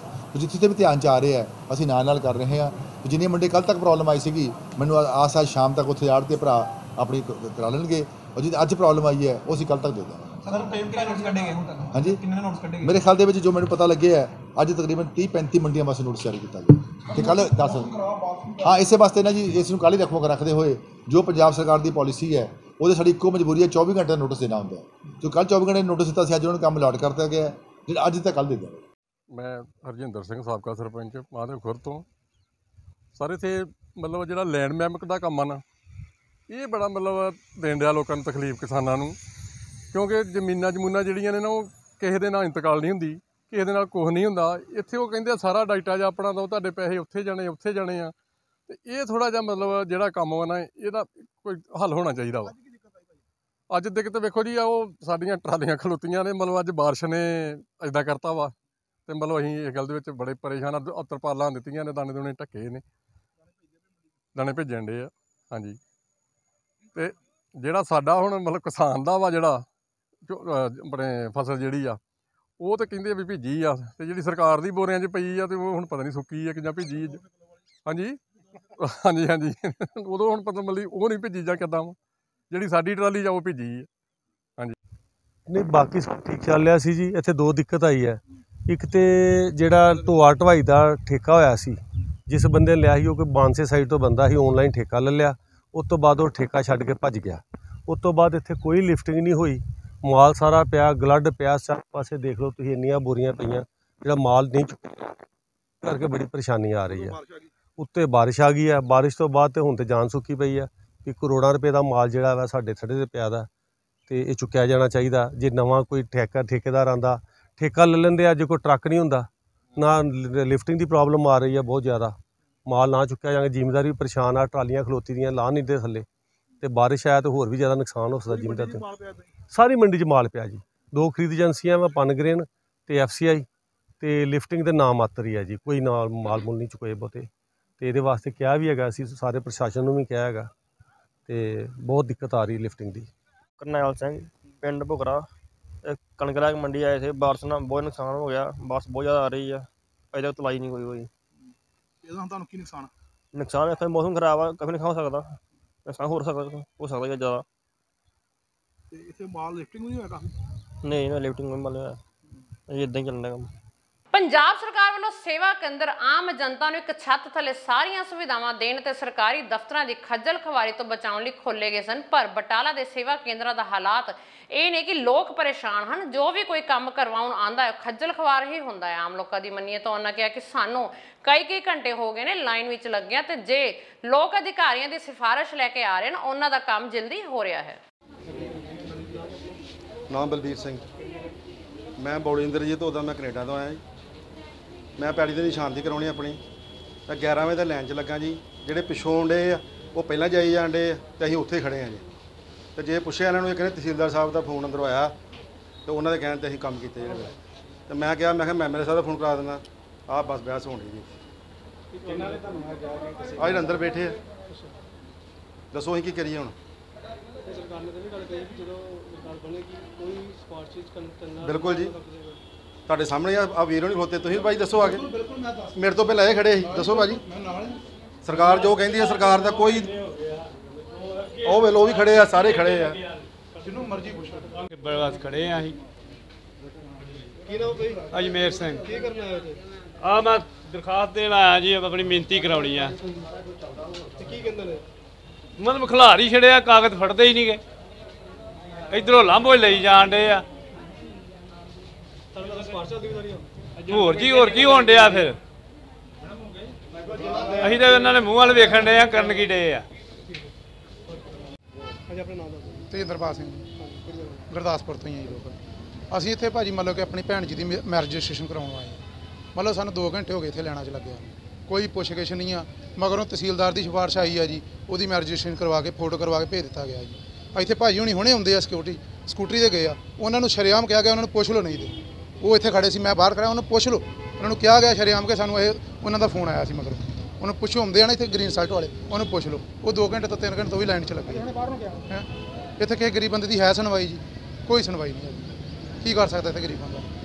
ਕਹਿਣਾ ਚਾਹੁੰਦੇ ਆ ਜੀ ਹਰ ਇੱਕ ਕੰਮ ਜਿਹੜਾ ਵਾ ਆਪਣਾ ਪੂਰਾ ਇਮਾਨਦਾਰੀ ਨਾਲ ਹੋਵੇ, ਕੰਮ ਜਿਹੜਾ ਵੀ ਹੋਵੇ ਅੰਦਰ ਸੇਵਾ ਕੇਂਦਰ ਖੁੱਲੇ ਲੋਕਾਂ ਦੀ ਸਹੂਲਤਾਂ ਵਾਸਤੇ ਖੁੱਲੇ ਆ ਜੀ। ਇਹਦਾ ਮਤਲਬ ਇਹ ਨਹੀਂ ਆ ਕਿ ਅੰਦਰ ਮਤਲਬ ਕਿ ਬੰਦਿਆਂ ਦੇ ਨਾਲ ਕੋਈ ਹੈ ਹੀ ਨਹੀਂ ਆ, ਇਮਾਨਦਾਰੀ ਇੱਕ ਨਹੀਂ ਆ, ਮਗਰੋਂ ਆ ਰਹੇ ਪਹਿਲੋਂ ਕੰਮ ਕਰਵਾ ਕੇ ਜਾ ਰਹੇ, ਸਾਰੇ ਲਾਈਨਾਂ 'ਚ ਖੜੇ ਆ। ਸਰਕਾਰ ਨੇ ਕਿਹਾ ਕਿ ਧੱਕੇ ਖਾਣ ਦੀ ਲੋੜ ਨਹੀਂ ਪਊਗੀ। ਧੱਕੇ ਤੇ ਧੱਕਾ ਪੂਰਾ ਪੈ ਰਿਹਾ ਜੀ। ਅਸੀਂ ਖੁਦ ਵੋਟਾਂ ਪਾਈਆਂ ਆਮ ਆਦਮੀ ਪਾਰਟੀ ਨੂੰ, ਖੁਦ ਪਾਈਆਂ ਜੀ। ਯਾਰ ਕੀ ਕਾਹਦੇ ਵਾਸਤੇ ਪਾਈਆਂ ਸੀ? ਬਦਲਾਅ ਵਾਸਤੇ। ਬਦਲਾਅ ਕਿੱਥੇ ਆ ਜੀ? ਆ ਸਵੇਰ ਦੇ ਆਏ ਆ, ਤੂੜੀ ਤਾਂ ਸਾਰਿਆਂ ਦਾ ਬਣਾਉਣ ਵਾਲਾ ਪਿਆ, ਬੱਦਲ ਸਿਰ ਤੇ ਆ, ਕਿੱਲਾ ਜ਼ਮੀਨ ਆ, ਕੀ ਕਰੂ ਬੰਦਾ ਇੱਥੇ? ਫਾਜ਼ਿਲਕਾ ਦੀ ਅਨਾਜ ਮੰਡੀ 'ਚ ਲਿਫਟਿੰਗ ਦਾ ਕੰਮ ਸੁਸਤ ਹੋਣ ਕਾਰਨ ਮੰਡੀ 'ਚ ਕਣਕ ਦੀਆਂ ਭਰੀਆਂ ਬੋਰੀਆਂ ਦੇ ਅੰਬਾਰ ਲੱਗੇ ਨਜ਼ਰ ਆ ਰਹੇ ਨੇ। ਮੰਡੀ 'ਚ ਜਿੱਧਰ ਵੀ ਨਜ਼ਰ ਮਾਰੀਏ ਉਧਰ ਹੀ ਕਣਕ ਦੀਆਂ ਭਰੀਆਂ ਬੋਰੀਆਂ ਦਿਖਾਈ ਦਿੰਦੀਆਂ ਨੇ। ਹਾਲਾਂਕਿ ਇੱਕ ਦੁੱਕਾ ਟਰੈਕਟਰ ਟਰਾਲੀਆਂ ਰਾਹੀਂ ਲਿਫਟਿੰਗ ਦਾ ਕੰਮ ਵੀ ਚੱਲ ਰਿਹਾ, ਪਰ ਮੌਜੂਦਾ ਹਾਲਾਤਾਂ ਵਿੱਚ ਜਿਸ ਤਰ੍ਹਾਂ ਲਿਫਟਿੰਗ ਦਾ ਕੰਮ ਚੱਲ ਰਿਹਾ ਉਸ ਨੂੰ ਵੇਖ ਕੇ ਲੱਗਦਾ ਹੈ ਕਿ ਸਾਰੀ ਮੰਡੀ ਖਾਲੀ ਕਰਨ ਲਈ ਘੱਟੋ ਘੱਟ 2 ਮਹੀਨੇ ਦਾ ਸਮਾਂ ਲੱਗ ਜਾਵੇਗਾ। ਵੈਸੇ ਤਾਂ ਇਹਨਾਂ ਦਿਨਾਂ 'ਚ ਅਸਮਾਨ ਸਾਫ਼ ਹੈ ਤੇ ਬਾਰਿਸ਼ ਦੀ ਸੰਭਾਵਨਾ ਘੱਟ ਲੱਗ ਰਹੀ ਹੈ, ਪਰ ਮੌਸਮ ਦੇ ਮਿਜਾਜ਼ ਦੇ ਬਦਲਣ ਦਾ ਕੁਝ ਪਤਾ ਨਹੀਂ ਲੱਗਦਾ ਕਿ ਕਦੋਂ ਬਾਰਿਸ਼ ਹੋਣ ਲੱਗ ਪਏ। ਸਰ ਇਸ ਤਰ੍ਹਾਂ ਜਿਹੜੇ ਆਪਣੇ 2 ਬਾਥਰੂਮ ਬਣੇ ਆ ਮੰਡੀ ਦੇ ਵਿੱਚ ਬਣੇ ਹੋਏ ਜੀ, ਤੇ ਇੱਥੇ ਆਲਰੇਡੀ ਮੁੰਡੇ ਰੱਖੇ ਵੀ ਹੋਏ ਨੇ ਜੀ। ਜਿਹੜਾ ਮੁੰਡਾ ਸੀਗਾ ਉਹ ਸਫਾਈ ਸਵੇਰੇ ਕਰਦਾ, ਮੈਂ ਕਰਕੇ ਗਿਆ ਜੀ। ਐਸੇ ਮੈਂ ਚੈੱਕ ਵੀ ਕਰਾ ਸੀ, ਸਵੇਰ ਤੋਂ ਲੈ ਕੇ ਸ਼ਾਮ ਤੱਕ ਚੈੱਕ ਵੀ ਕਰਦੇ ਆ ਇਹਨਾਂ ਨੂੰ। ਤੇ ਸਵੇਰੇ ਤਾਂ ਸਫਾਈ ਕੀਤੀ ਸੀਗੀ ਤੇ ਅੰਨੇ ਮੰਡੀ ਦੇ ਵਿੱਚ ਰਸ਼ ਹੋਣ ਕਰਕੇ ਵੀ ਹੋ ਸਕਦਾ ਹੈ ਵੀ ਥੋੜਾ ਗੰਦ ਫਿਰ ਹੋ ਗਿਆ ਹੋਵੇ, ਤੇ ਸੰਬੰਧਿਤ ਠੇਕੇਦਾਰ ਨੂੰ ਬੁਲਾ ਕੇ ਬੰਦੇ ਨੂੰ ਬੁਲਾ ਕੇ ਅਸੀਂ ਸਫਾਈ ਕਰਵਾਤੀ ਨਾਲ ਮੌਕੇ ਤੇ ਜੀ। ਸਰ ਜਿਹੜੀ ਚਲੋ ਇਹ ਬਿਲਡਿੰਗ ਦੇ ਬਾਕੀ ਆਫਿਸਰਾਂ ਦੇ ਧਿਆਨ 'ਚ ਹੈ ਜੀ। ਇਹ ਬਿਲਡਿੰਗ ਬਾਥਰੂਮ ਮਤਲਬ ਨਵੀਂ ਬਣਨ ਵਾਲੀ ਹੈ, ਕੁਛ ਕਿਸੇ ਤਰ੍ਹਾਂ ਦੀ ਵੀ ਹੈ ਜੀ। ਇਹ ਆਫਿਸਰ ਦੇ ਧਿਆਨ ਵਿੱਚ ਕਰਵਾ ਦੇਣਗੇ ਉਹਨੂੰ ਠੀਕ। ਲਗਭਗ ਬਾਕੀ ਦੇ ਇੰਤਜ਼ਾਮ ਹੋਣੇ ਆ, ਅਸੀਂ ਪਾਣੀ ਦੇ ਇੰਤਜ਼ਾਮ ਵੀ ਕੀਤੇ ਹੋਏ ਨੇ ਜੀ। ਸਾਰੀ ਜਗ੍ਹਾ ਅਸੀਂ ਪਾਣੀ ਦਾ ਇੰਤਜ਼ਾਮ ਕੀਤਾ ਹੋਇਆ ਸਰ ਪਾਣੀ ਪੀਣ ਵਾਸਤੇ। ਵੈਸੇ ਤਾਂ ਸੀਗਾ ਜੀ, ਜੇਕਰ ਕੋਈ ਪ੍ਰੋਬਲਮ ਆਈ ਹੈ ਅਸੀਂ ਮੌਕੇ ਤੇ ਆ ਗਏ, ਮੌਕੇ ਤੇ ਦੇਖ ਲਿਆ। ਬੰਦਾ ਠੇਕੇਦਾਰ ਜਾਂ ਕੋਈ ਵੀ ਜੋ ਕੰਮ ਦੇਖ ਰੇਖ ਕਰਦਾ ਉਹਨਾਂ ਨੂੰ ਬੁਲਾ ਲਿਆ, ਜੋ ਕੰਮ ਹੋਏਗੀ ਫੌਰੀ ਤੌਰ ਤੇ ਹੁਣੇ ਹੋ ਜਾਏਗੀ। ਹਾਂਜੀ ਸਰ, ਮੈਂ ਠੇਕੇਦਾਰ ਉਹਨਾਂ ਨੇ ਵੀ ਗੱਲਬਾਤ ਕੀਤੀ ਗਈ ਹੈ। ਠੇਕੇਦਾਰ ਵੱਲੋਂ ਕਿਹਾ ਗਿਆ ਵੀ ਅਸੀਂ ਸਵੇਰੇ ਮਤਲਬ ਸਵੇਰ ਤੋਂ ਲੈ ਕੇ ਸ਼ਾਮੀ ਤੱਕ ਦਿਨੇ 2 ਵਜੇ ਸਫਾਈ ਕਰਾ ਦਿਆ। ਜੇ ਫਿਰ ਵੀ ਇੱਕ ਮੰਡੀ ਚੱਲਦੀ ਹੈ, ਮੰਡੀ ਦੇ ਵਿੱਚ ਰਸ਼ ਹੋਣ ਕਰਕੇ ਜੇਕਰ ਕੋਈ ਕੁਝ ਕਿਸੇ ਤਰ੍ਹਾਂ ਦੀ ਕੋਈ ਗੰਦਗੀ ਹੁੰਦੀ ਜਾਂ ਕੁਝ ਹੁੰਦਾ ਹੈ ਤੇ ਉਹਨੂੰ ਕਹਿੰਦੇ ਦਿਨ 'ਚ ਘੱਟੋ ਘੱਟ 3 ਜਾਂ 4 ਵਾਰੀ ਸਫਾਈ ਕਰੋ। ਲੋੜ ਮੁਤਾਬਿਕ ਜੇ 4 ਵਾਰੀ ਵੀ ਕਰਨੀ ਪਵੇ 4 ਵਾਰੀ ਵੀ ਕਰੋ। ਲਿਫਟਿੰਗ ਦਾ ਸਰ ਦੇਖੋ ਜੀ, ਲਿਫਟਿੰਗ ਤਾਂ ਚੱਲ ਰਹੀ ਹੈ ਜੀ। ਲਿਫਟਿੰਗ ਸਾਡੇ ਕੋਲ ਇਸ ਟਾਈਮ ਟੋਟਲ ਦੀ ਖਰੀਦ ਦੇ ਮੁਤਾਬਿਕ 49% ਲਿਫਟਿੰਗ ਹੋ ਚੁੱਕੀ ਹੈ ਜੀ। ਤੇ ਬਾਕੀ ਇਹ ਤਾਂ ਉੱਚ ਅਧਿਕਾਰੀਆਂ ਦੇ ਨੋਟਿਸ ਦੇ ਵਿੱਚ ਹੈ ਜੀ, ਤੇ ਇਨ ਟੱਚ ਨੇ ਅਧਿਕਾਰੀ ਇਹਨਾਂ ਨਾਲ ਜੀ। ਅੱਜ ਲਿਫਟਿੰਗ ਠੀਕ ਹੈ ਜੀ। ਇਸ ਟਾਈਮ ਦਾ ਜਿਹੜਾ ਗੱਟਾ 50,000 ਗੱਟਾ 50 ਤੋਂ 55,000 ਗੱਟਾ ਲਿਫਟ ਅੱਜ ਦੀ ਦੇਰ ਦਾ ਹੋ ਚੁੱਕਿਆ ਜੀ। ਇਹਦੇ ਬਾਰੇ ਜਾਣਕਾਰੀ ਤਾਂ ਦੇਖੋ ਜੋ ਉੱਚ ਅਧਿਕਾਰੀਆਂ ਨੂੰ ਸਾਡੇ ਅਫਿਸਰਾਂ ਨੂੰ ਹੈ ਜੀ। ਸਾਨੂੰ ਤਾਂ ਜਿੰਨਾ ਕੁ ਪਤਾ ਹੈ ਜੀ, ਅਸੀਂ ਜਿਹੜੇ ਲਿਫਟਿੰਗ ਦਾ ਜ਼ਿਆਦਾ ਉਹ ਬਾਕੀ ਉੱਚ ਅਧਿਕਾਰੀਆਂ ਨੂੰ ਪਤਾ। ਅਬੋਹਰ ਦੇ ਪਿੰਡ ਦੌਲਤਪੁਰਾ 'ਚ ਸਰਪੰਚ ਅਤੇ ਉਸਦੇ ਸਾਥੀਆਂ ਵੱਲੋਂ ਪੁਰਾਣੀ ਰੰਜਿਸ਼ ਦੇ ਚੱਲਦੇ ਇੱਕ ਨੌਜਵਾਨ ਨੂੰ ਮਾਰਨ ਕੁੱਟਣ ਦਾ ਮਾਮਲਾ ਸਾਹਮਣੇ ਆਇਆ ਹੈ। ਪੀੜਿਤ ਨੌਜਵਾਨ ਵਿਨੋਦ ਕੁਮਾਰ ਨੇ ਜਾਣਕਾਰੀ ਦਿੰਦਿਆਂ ਦੱਸਿਆ ਕਿ ਬੀਤੇ ਦਿਨੋਂ ਆਪਣੇ ਕੰਮ ਤੋਂ ਵਾਪਸ ਆ ਰਿਹਾ ਸੀ ਕਿ ਰਸਤੇ 'ਚ ਸਰਪੰਚ ਤੇ ਉਸਦੇ ਸਾਥੀਆਂ ਵੱਲੋਂ ਉਸ ਨੂੰ ਰੋਕ ਕੇ ਉਸ ਨਾਲ ਮਾਰਕੁੱਟ ਕੀਤੀ ਗਈ। ਉਸਨੇ ਦੱਸਿਆ ਕਿ ਉੱਥੇ ਪਹਿਲਾਂ ਕੋਈ ਲੜਕੀ ਮੌਜੂਦ ਨਹੀਂ ਸੀ ਅਤੇ ਬਾਅਦ ਵਿੱਚ ਦੋਸ਼ੀਆਂ ਨੇ ਕੁਝ ਲੜਕੀਆਂ ਨੂੰ ਉੱਥੇ ਮੰਗਵਾ ਲਿਆ ਤੇ ਉਸ ਤੇ ਉਹਨਾਂ ਨਾਲ ਛੇੜਛਾੜ ਕਰਨ ਦੇ ਦੋਸ਼ ਲਗਾਏ। ਇਸ ਦੌਰਾਨ ਉਹਨਾਂ ਲੜਕੀਆਂ ਨੇ ਵੀ ਉਸ ਨੂੰ ਮਾਰਕੁੱਟ ਕੀਤੀ। ਉਸਨੇ ਸਰਪੰਚ ਅਤੇ ਉਸਦੇ ਸਾਥੀਆਂ ਤੇ ਉਸ ਨੂੰ ਜ਼ਬਰਦਸਤੀ ਪਿਸ਼ਾਬ ਪਿਲਾਉਣ ਦੇ ਦੋਸ਼ ਵੀ ਲਗਾਏ ਹਨ। ਮੇਰਾ ਨਾਮ ਰਾਜ ਕੁਮਾਰ ਹੈ ਜੀ, ਪਿੰਡ ਦੌਲਤਪੁਰ ਦਾ ਰਹਿਣ ਵਾਲਾ ਮੈਂ। ਮੇਰਾ ਇੱਕ ਮੁੰਡਾ ਵਿਨੋਦ ਨਾਮ ਮੇਰੇ ਮੁੰਡੇ ਦਾ, ਨਾਈ ਦਾ ਕੰਮ ਕਰਦਾ ਜੀ ਮੇਰਾ ਮੁੰਡਾ। ਘੱਟ ਤੋਂ ਘੱਟ 2-3 ਸਾਲ ਹੋ ਗਏ ਇਹਨੂੰ ਦੁਕਾਨ ਖੁਈਆਂ ਸਰਵਰ ਖੁਈਆਂ ਦੁਕਾਨ ਹੈ ਮੌਕੇ ਦੀ। ਉੱਥੇ ਮੇਰਾ ਮੁੰਡਾ ਤੜਕੇ 7 ਵਜੇ ਆਉਂਦਾ ਸੀਗਾ ਮੇਰੇ ਮੁੰਡੇ ਦਾ। ਮੇਰੇ ਮੁੰਡੇ ਨਾਲ ਕੋਈ ਪਹਿਲਾਂ ਇਹਨਾਂ ਦੀ ਰੰਜਿਸ਼ ਸੀਗੀ। ਇਹਨਾਂ ਦੀ ਰੰਜਿਸ਼ ਸੀਗੀ ਜਦੋਂ ਇਹਨਾਂ ਨੇ ਕਈ ਵਾਰੀ ਮੇਰੇ ਮੁੰਡੇ ਨੂੰ ਕਿਹਾ ਵੀ ਅਸੀਂ ਤੈਨੂੰ ਕਰਨਾ ਕੁੱਟਣਾ। ਇਹ ਉਸ ਟਾਈਮ ਤਾਂ ਅੱਜ ਇਹਨਾਂ ਦਾ ਮੌਕਾ ਲੱਗਿਆ। 5-6 ਮੁੰਡੇ 5 ਹੈਗੇ ਆ ਜੀ। ਇਹਨਾਂ ਨੇ ਮੇਰੇ ਮੁੰਡੇ ਨੂੰ ਬਹੁਤ ਬੁਰੀ ਤਰ੍ਹਾਂ ਕੁੱਟਿਆ। ਇਹਨਾਂ ਨੇ ਰਾੜਾਂ ਨਾਲ ਕੁੱਟਿਆ। ਇੱਕ ਪਿੰਡ ਦਾ ਸਰਜੀਤ ਸਿੰਘ ਹੈ, ਉਹਦਾ ਪੋਤਾ ਹੈਗਾ ਪੱਪਨ ਨਾਂ ਉਹ ਮੁੰਡੇ ਦਾ। ਉਹ ਮੁੰਡੇ ਨੇ ਸਭ ਤੋਂ ਜ਼ਿਆਦਾ ਮੇਰੇ ਮੁੰਡੇ ਨੂੰ ਕੁੱਟਿਆ ਜੀ। ਉਦੋਂ ਬਾਅਦ ਵਾਰਦਾਤ ਹੋਈ, ਸਰਪੰਚ ਦੀ ਕੋਠੀ ਲੈ ਗਏ। ਮੌਕੇ ਦਾ ਸਰਪੰਚ ਹਰਪ੍ਰੀਤ ਸਿੰਘ, ਉਹਦੀ ਕੋਠੀ ਲਿਜਾ ਕੇ ਮੁੰਡੇ ਨੂੰ ਉੱਥੇ ਕੋਠੀ ਉਹਨਾਂ ਲਿਜਾ ਕੇ ਕੁੱਟਿਆ ਜੀ, ਕਮਰੇ 'ਚ ਤਾੜ ਕੇ ਬੇਪਰਦ ਕਰਕੇ ਮੇਰੇ ਮੁੰਡੇ ਨੂੰ ਕੁੱਟਿਆ ਜੀ ਇਹਨਾਂ ਨੇ। ਮੈਂ ਇੱਕ ਦਿਹਾੜੀ ਕਰਨ ਵਾਲਾ ਬੰਦਾ, ਪਿੰਡ ਦੌਲਤਪੁਰੇ ਦੇ ਵਸੇਵਾਨ ਆ। ਸਾਡੀ ਕੋਈ ਕਿਸੇ ਨਾਲ ਕੋਈ ਰੰਜਿਸ਼ ਨਹੀਂ, ਕੋਈ ਦੁਸ਼ਮਣੀ ਨਹੀਂ। ਅਸੀਂ ਦਿਹਾੜੀ ਕਰਨ ਵਾਲੇ ਬੰਦੇ ਆ। ਕਣਕ ਵੱਢਦਾ ਮੈਂ ਆਇਆ, ਮੈਨੂੰ ਮੌਕੇ 'ਤੇ ਫੋਨ ਉਹਨਾਂ ਨੇ ਕੀਤਾ ਆ ਕੇ ਮੈਂ ਮੁੰਡੇ ਨੂੰ ਲੈ ਆਏ। ਕੋਈ ਸਰਪੰਚ ਨੇ, ਕੋਈ ਕਿਸੇ ਪਿੰਡ ਦੇ ਜ਼ਿਮੀਂਦਾਰ ਨੇ, ਕੋਈ ਨੇ ਸਾਡੀ ਕੋਈ ਸੁਣਾਈ ਨਹੀਂ ਕੀਤੀ ਹੈ ਜੀ। ਇਸ ਦਾ ਸਾਨੂੰ ਚਾਹੀਦਾ ਜੀ ਇਨਸਾਫ। ਇਹ ਪਹਿਲਾਂ ਹੋਈ ਹੈ ਜੀ, ਇਹ ਗੁਆਂਢ 'ਚ ਹੈ। ਸੁੱਖਾ ਨਾਂ ਦਾ ਮੁੰਡਾ ਹੈ, ਉਹ ਬਿਲਕੁਲ ਸ਼ਰੀਫ ਬੰਦੇ ਆ। ਉਹਨਾਂ ਦੇ ਮੁੰਡੇ ਨੂੰ ਕੁੱਟਿਆ ਇਹਨਾਂ ਨੇ। ਇਸੇ ਤਰ੍ਹਾਂ ਹੀ ਬਾਹਰ ਦੇ ਮੁੰਡੇ ਮੰਗਾ ਕੇ ਤੇ ਇਹਨਾਂ ਨੇ ਕੁੱਟਿਆ ਜੀ। ਉਦੋਂ ਵੀ ਸਰਪੰਚ ਨੇ ਕੋਈ ਕਾਰਵਾਈ ਨਹੀਂ ਪਾਈ। ਆ ਹੁਣ ਤੀਜਾ ਕੇਸ ਹੈ ਜੀ। ਆ ਇਹਨਾਂ 'ਤੇ ਕੋਈ ਨਾ ਕੋਈ ਜ਼ਰੂਰ ਕਾਰਵਾਈ ਹੋਵੇ ਇਹੋ ਜੀ ਵੀ ਜਿਹੜੇ ਕੋਈ ਇਹਨਾਂ ਨੂੰ ਪਤਾ ਲੱਗੇ ਵੀ ਕਿਸੇ ਧੀ ਪੁੱਤ ਨੂੰ ਕਿਵੇਂ ਕੁੱਟੀਦਾ। ਇਹ ਮੇਰਾ ਇਕੱਲਾ ਇੱਕ ਮੁੰਡਾ ਹੈਗਾ ਜੀ। ਇਹਨਾਂ ਨੇ ਜੀ ਇਹ ਸਭ ਮੈਟਰ ਬਣਾਇਆ, ਮੇਰੇ ਉਹਦੇ ਮੁੰਡੇ ਦੇ ਉੱਤੇ ਇਲਜ਼ਾਮ ਪਾਇਆ ਕੁੜੀ ਦਾ ਜੀ, ਵੀ ਆ ਕੁੜੀ ਨੂੰ ਛੇੜਦਾ ਸੀਗਾ। ਕੁੜੀ ਦੇ ਜੇ ਕੋਈ ਸਰਵਰ ਖੁਈਆਂ ਜਾ ਕੇ ਜਿੱਥੋਂ ਵੀ ਮਰਜ਼ੀ ਤਸੱਲੀ ਕਰ ਸਕਦੇ ਮੇਰੇ ਮੁੰਡੇ ਦੀ, ਵੀ ਕਿ ਮੁੰਡਾ ਕਿੰਨੇ ਵਜੇ ਆਉਂਦਾ, ਕੀ ਦੁਕਾਨ ਤੇ ਕਿੰਨੇ ਬੰਦੇ ਰਹਿੰਦੇ ਆ। 4-5 ਬੰਦੇ ਦੁਕਾਨ ਤੇ ਰਹਿੰਦੇ ਜੀ ਮੌਕੇ ਦੇ ਕੋਲ, ਪਾਰਟਨਰ ਤੇ ਕੰਮ ਕਰਦਾ ਜੀ। ਇਹ ਗਲਤ ਕੰਮ ਨਹੀਂ ਕਰਦਾ ਹੈਗਾ। ਉਹ ਘੱਟੋ ਘੱਟ 10-12 ਸਾਲ ਦੀ ਕੁੜੀ ਹੈ ਜੀ। ਉਹ ਜਿਹੜੀ ਗੁੜੀਆ ਦਾ ਨਾਂ ਲੈਂਦੇ ਆ, ਉਹਨਾਂ ਨਾਲ ਕੋਈ ਸਾਡੀ ਰੰਜਿਸ਼ ਨਹੀਂ, ਕੋਈ ਹੋਰ ਨਹੀਂ। ਉਹਨਾਂ ਨਾਲ ਚੰਗਾ ਆਉਣਾ ਜਾਣਾ ਵੀ ਹੈ, ਭੈਣ ਭਰਾਵਾਂ ਤਰ੍ਹਾਂ ਅਸੀਂ ਰਹਿੰਦੇ ਵੀ ਆ ਉਹਨਾਂ ਨਾਲ। ਮੈਂ ਇੱਕ ਪੜਪੱਚ ਬਣਾਇਆ ਮੇਰੇ ਮੁੰਡੇ ਨੂੰ ਕੁੱਟਣ ਲਈ ਜੀ। ਸਰਵਰ ਖੁਈਆਂ ਤੋਂ ਆ ਰਿਹਾ ਸੀਗਾ ਜੀ, ਏਜੰਸੀ ਦੇ ਕੋਲ ਸਰਪੰਚ ਦੀ ਕੋਠੀ ਦੇ ਸਾਹਮਣੇ ਇਹਨਾਂ ਨੇ ਕੁੱਟਿਆ ਜੀ। ਨਾਲ ਇੱਕ ਮੁੰਡਾ ਹੋਰ ਵੀ ਸੀਗਾ, ਉਹਦਾ ਹੀ ਮਾਸੀ ਦਾ ਮੁੰਡਾ ਹੈਗਾ, ਨਾਲ ਹੀ ਰਹਿੰਦਾ, ਉਹ ਵੀ ਮੌਕੇ ਦੇ ਨਾਲ ਹੀ ਸੀਗਾ। ਮੁੰਡੇ ਨੂੰ ਮਗਰੋਂ ਆ ਕੇ ਇਹਨਾਂ 3 ਬੰਦਿਆਂ ਨੇ ਫੜਿਆ ਮੁੰਡੇ ਨੂੰ, ਤਾਂ ਪੱਕੀ ਸੜਕ 'ਤੇ ਸਿੱਟ ਕੇ ਤੇ ਇਹਨਾਂ ਨੇ ਕੁੱਟਿਆ ਜੀ ਰਾੜਾਂ ਨਾਲ ਮੁੰਡੇ ਨੂੰ। ਸੜਕ ਦੇ ਉੱਤੇ ਕੁੱਟਿਆ ਜੀ, ਸਰਪੰਚ ਦੀ ਕੋਠੀ ਦੇ ਸਾਹਮਣੇ ਏਜੰਸੀ ਦੇ। ਸਿਲੰਡਰ ਏਜੰਸੀ ਆ, ਸਰਪੰਚ ਦੀ ਬਿਲਕੁਲ ਕੋਠੀ ਹੈ ਸਾਹਮਣੇ ਉੱਥੇ ਜੀ। ਉੱਥੇ ਉਦੋਂ ਬਾਅਦ ਲਗਾਏ ਸਰਪੰਚ ਦੀ ਕੋਠੀ। ਹਾਂਜੀ, ਸਰਪੰਚ ਮੇਰੇ ਮੁੰਡੇ ਨੂੰ ਕੁੱਟਿਆ ਜੀ। ਜਲੰਧਰ ਦੇ ਦਿਨ ਬ ਦਿਨ ਵੱਧ ਰਹੀਆਂ ਲੁੱਟਾਂ ਖੋਹਾਂ ਤੇ ਹੋਰ ਕ੍ਰਾਈਮ ਦੀਆਂ ਘਟਨਾਵਾਂ ਨੂੰ ਦੇਖਦੇ ਹੋਏ ਜਿੱਥੇ ਕੱਲ ਜਲੰਧਰ ਦੇ ਪੁਲਿਸ ਕਮਿਸ਼ਨਰ ਨੇ ਸਾਫ਼ ਇਸ਼ਾਰਾ ਕਰ ਦਿੱਤਾ ਕਿ ਜਿਸ ਵੀ ਐਸਐਚਓ ਦੇ ਇਲਾਕੇ ਵਿੱਚ ਕੋਈ ਵੱਡਾ ਕ੍ਰਾਈਮ ਹੋਵੇਗਾ ਉਸ ਦਾ ਜ਼ਿੰਮੇਵਾਰ ਖੁਦ ਉਸ ਇਲਾਕੇ ਦਾ ਐਸਐਚਓ ਹੋਵੇਗਾ। ਉਹਨਾਂ ਕਿਹਾ ਕਿ ਜਲੰਧਰ ਵਿੱਚ ਜੇਕਰ ਕੋਈ ਵੀ ਜਲੰਧਰ ਦੀ ਅਮਨ ਸ਼ਾਂਤੀ ਅਤੇ ਲੋਕਾਂ ਨੂੰ ਨੁਕਸਾਨ ਪਹੁੰਚਾਉਣ ਦੀ ਕੋਸ਼ਿਸ਼ ਕਰਦਾ ਤਾਂ ਉਸ ਨੂੰ ਬਖਸ਼ਿਆ ਨਹੀਂ ਜਾਵੇਗਾ। ਇਸ ਦੇ ਨਾਲ ਹੀ ਉਹਨਾਂ ਨੇ ਲੋਕਾਂ ਤੋਂ ਸਹਿਯੋਗ ਦੀ ਗੱਲ ਵੀ ਆਖੀ ਹੈ। ਹਾਂਜੀ ਸਰ, ਇਹ ਜਿਹੜਾ ਸਰਚ ਅਭਿਆਨ ਚਲਾਇਆ ਗਿਆ ਇਹਦੇ ਬਾਰੇ ਕਹਿਣਾ ਸੀ। ਸਾਡੇ ਮਾਨਯੋਗ ਸਰਦਾਰ ਗੁਰਪ੍ਰੀਤ ਸਿੰਘ ਕਪੂਰ IPS ਪ੍ਰਿੰਸੀਪਲ ਜਲੰਧਰ ਵੱਲੋਂ ਦਿੱਤੀਆਂ ਗਈਆਂ ਹਦਾਇਤਾਂ ਅਨੁਸਾਰ ਜੋ ਸਾਨੂੰ ਵੱਖ-ਵੱਖ ਆਪਣੇ ਪੁਆਇੰਟਾਂ ਦੇ ਅੱਜ ਜਿੱਦਾਂ ਸਾਡਾ ਕਬੀਰ ਨਗਰ ਰੇਲਵੇ ਫਾਟਕ ਤੇ ਨਾਕਾ ਵਾ, ਇਹਦੇ ਨਾਲ ਹੀ ਅਸੀਂ ਜਿਹੜੀ ਸਾਡੇ ਨਾਲ ARP ਟੀਮ ਹੈ ਜਿਹੜਾ ਆਲਾ ਦੁਆਲਾ ਸ਼ੌਪ ਹੈ ਜਾਂ ਮਹੱਲੇਦਾਰੀ ਉਹਨਾਂ ਦੀ ਸਰਚ ਅਭਿਆਨ ਕੀਤਾ ਤੇ ਜੋ ਕੱਲੇ 2 ਵੀਲਰ ਆ ਉਹ ਅਸੀਂ ਚੈੱਕ ਕਰ ਰਹੇ, ਜਿਹੜੇ ਸਸਪੈਕਟਡ ਆ ਉਹਨਾਂ ਰੋਕ ਕੇ ਆਪਣੇ ਪੈਸ ਰਹੀ ਵੀ ਚੈੱਕ ਕਰ ਰਹੇ ਆ ਤਾਂ ਜੋ ਆਮ ਘਟਨਾ ਨਾ ਵਾਪਰ ਸਕੇ। ਤੇ ਜੋ ਇਹ ਸਾਰੀ ਲਾ ਐਂਡ ਆਰਡਰ ਦੀ ਸਥਿਤੀ ਨੂੰ ਮੁੱਖ ਰੱਖਦੇ ਹੋਏ ਵੱਖ-ਵੱਖ ਜਗ੍ਹਾ ਤੇ ਨਾਕਾਬੰਦੀ ਮਾਨਯੋਗ CP ਸਾਹਿਬ ਦੇ ਅਨੁਸਾਰ ਕਰ ਰਹੇ ਆ ਤੇ ਜੋ ਇਸ ਤਰ੍ਹਾਂ ਜਿਹੜੇ ਲੋਕੀ ਅਮਨ ਚੈਨ ਦੇ ਨਾਲ ਆਪਣਾ ਕਾਰੋਬਾਰ ਕਰ ਸਕਣ। ਸਰ ਦੇਖਿਆ ਜਾਵੇ ਸਰ ਕਾਲਜ ਏਰੀਆ ਵੀ ਹੈਗੇ, ਬਸ ਸਟੂਡੈਂਟ ਵੀ ਬਹੁਤ ਹੈਗੇ ਆ, ਉਹਨਾਂ ਬਾਰੇ ਕੀ ਸਰ ਕੀ ਕਹਿਣਾ ਜੀ? ਹਾਂ ਬਿਲਕੁਲ ਜੀ, ਜਿਹੜੇ ਸਟੂਡੈਂਟ ਆ ਆਪਣੇ ਆਰਾਮ ਦੇ ਨਾਲ PG 'ਚ ਰਹਿਣ, ਇਹ ਨਹੀਂ ਵੀ ਆਪਣੇ ਰੋਡ ਤੇ ਆਣ ਕੇ ਝੁੰਡ ਬਣਾ ਕੇ। ਇਹਦੇ ਬਾਰੇ ਸਖਤੀ ਕੀਤੀ ਜਾਏ, ਉਹਨਾਂ ਨੂੰ ਕਾਉਂਸਲਿੰਗ ਕੀਤੀ ਜਾਂਦੀ ਆ ਕਿ ਤੁਸੀਂ ਆਪਣੇ ਤੁਹਾਡੇ ਮਾਂ-ਪਿਓ ਨੇ ਤੁਹਾਨੂੰ ਪੜ੍ਹਨ ਵਾਸਤੇ ਭੇਜਿਆ ਤੇ ਆਪਣੇ ਕਮਰਿਆਂ 'ਚ ਬਹਿ ਕੇ ਸਟੱਡੀ ਕਰੋ, ਇਹ ਨਹੀਂ ਵੀ ਰੋਡ ਤੇ ਘੁੰਮੋ ਪਟਾਕੇ ਮਾਰਦੇ ਫਿਰੋ। ਇਸ ਕਰਕੇ ਉਹਨੂੰ ਸਮਝਾਇਆ। ਅੱਜ ਮੈਂ ਕਾਫੀ ਚਿਰ DAV ਕਾਲਜ ਦੇ ਸਾਹਮਣੇ ਨਾਕਾ ਲਾਇਆ ਸੀ ਜੋ ਕਾਫੀ ਬੱਚੇ ਨੇ ਇਸ ਬਾਰੇ ਪ੍ਰੇਰਨਾ ਦਿੱਤੀ। ਸਰ ਜਿਹੜੇ ਹੁੱਲੜਬਾਜ਼ੀ ਕਰਦੇ ਉਹਨਾਂ ਬਾਰੇ ਸਰ ਕੀ? ਬਿਲਕੁਲ ਜੀ, ਇਹਨਾਂ ਨੂੰ ਹੁੱਲੜਬਾਜ਼ੀ ਉਹਨਾਂ ਦੀ ਸਖਤ ਕਾਰਵਾਈ ਕੀਤੀ ਜਾਏਗੀ। ਜਲੰਧਰ ਦੇ ਟਾਂਡਾ ਰੋਡ ਦੇ ਨਜ਼ਦੀਕ ਰਹਿਣ ਵਾਲੇ ਵਰੁਣ ਟੰਡਨ ਜੋ ਕਿ ਇੱਕ ਆਰਟਿਸਟ ਹਨ, ਉਹਨਾਂ ਵੱਲੋਂ ਅੱਜ ਸ੍ਰੀ ਗੁਰੂ ਤੇਗ ਬਹਾਦਰ ਜੀ ਦੇ ਪ੍ਰਕਾਸ਼ ਪੁਰਬ ਤੇ ਉਹਨਾਂ ਦੀ ਤਸਵੀਰ ਦੁੱਧ ਦੇ ਨਾਲ ਬਣਾਈ ਗਈ, ਜਿਸ ਤੇ ਵਰੁਣ ਟੰਡਨ ਨੇ ਦੱਸਿਆ ਕਿ ਉਹਨਾਂ ਨੂੰ ਇਹ ਤਸਵੀਰ ਬਣਾਉਣ ਦੇ ਵਿੱਚ 3 ਘੰਟੇ ਦਾ ਸਮਾਂ ਲੱਗਿਆ ਹੈ ਤੇ ਅੱਜ ਦੇ ਇਸ ਸ਼ੁਭ ਅਵਸਰ ਤੇ ਉਹਨਾਂ ਦੇ ਵੱਲੋਂ ਇਹ ਤਸਵੀਰ ਬਣਾਈ ਗਈ।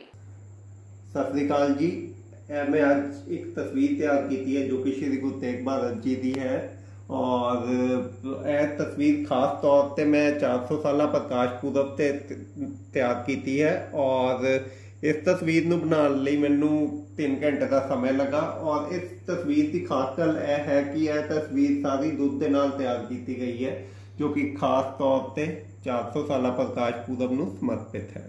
धन्यवाद।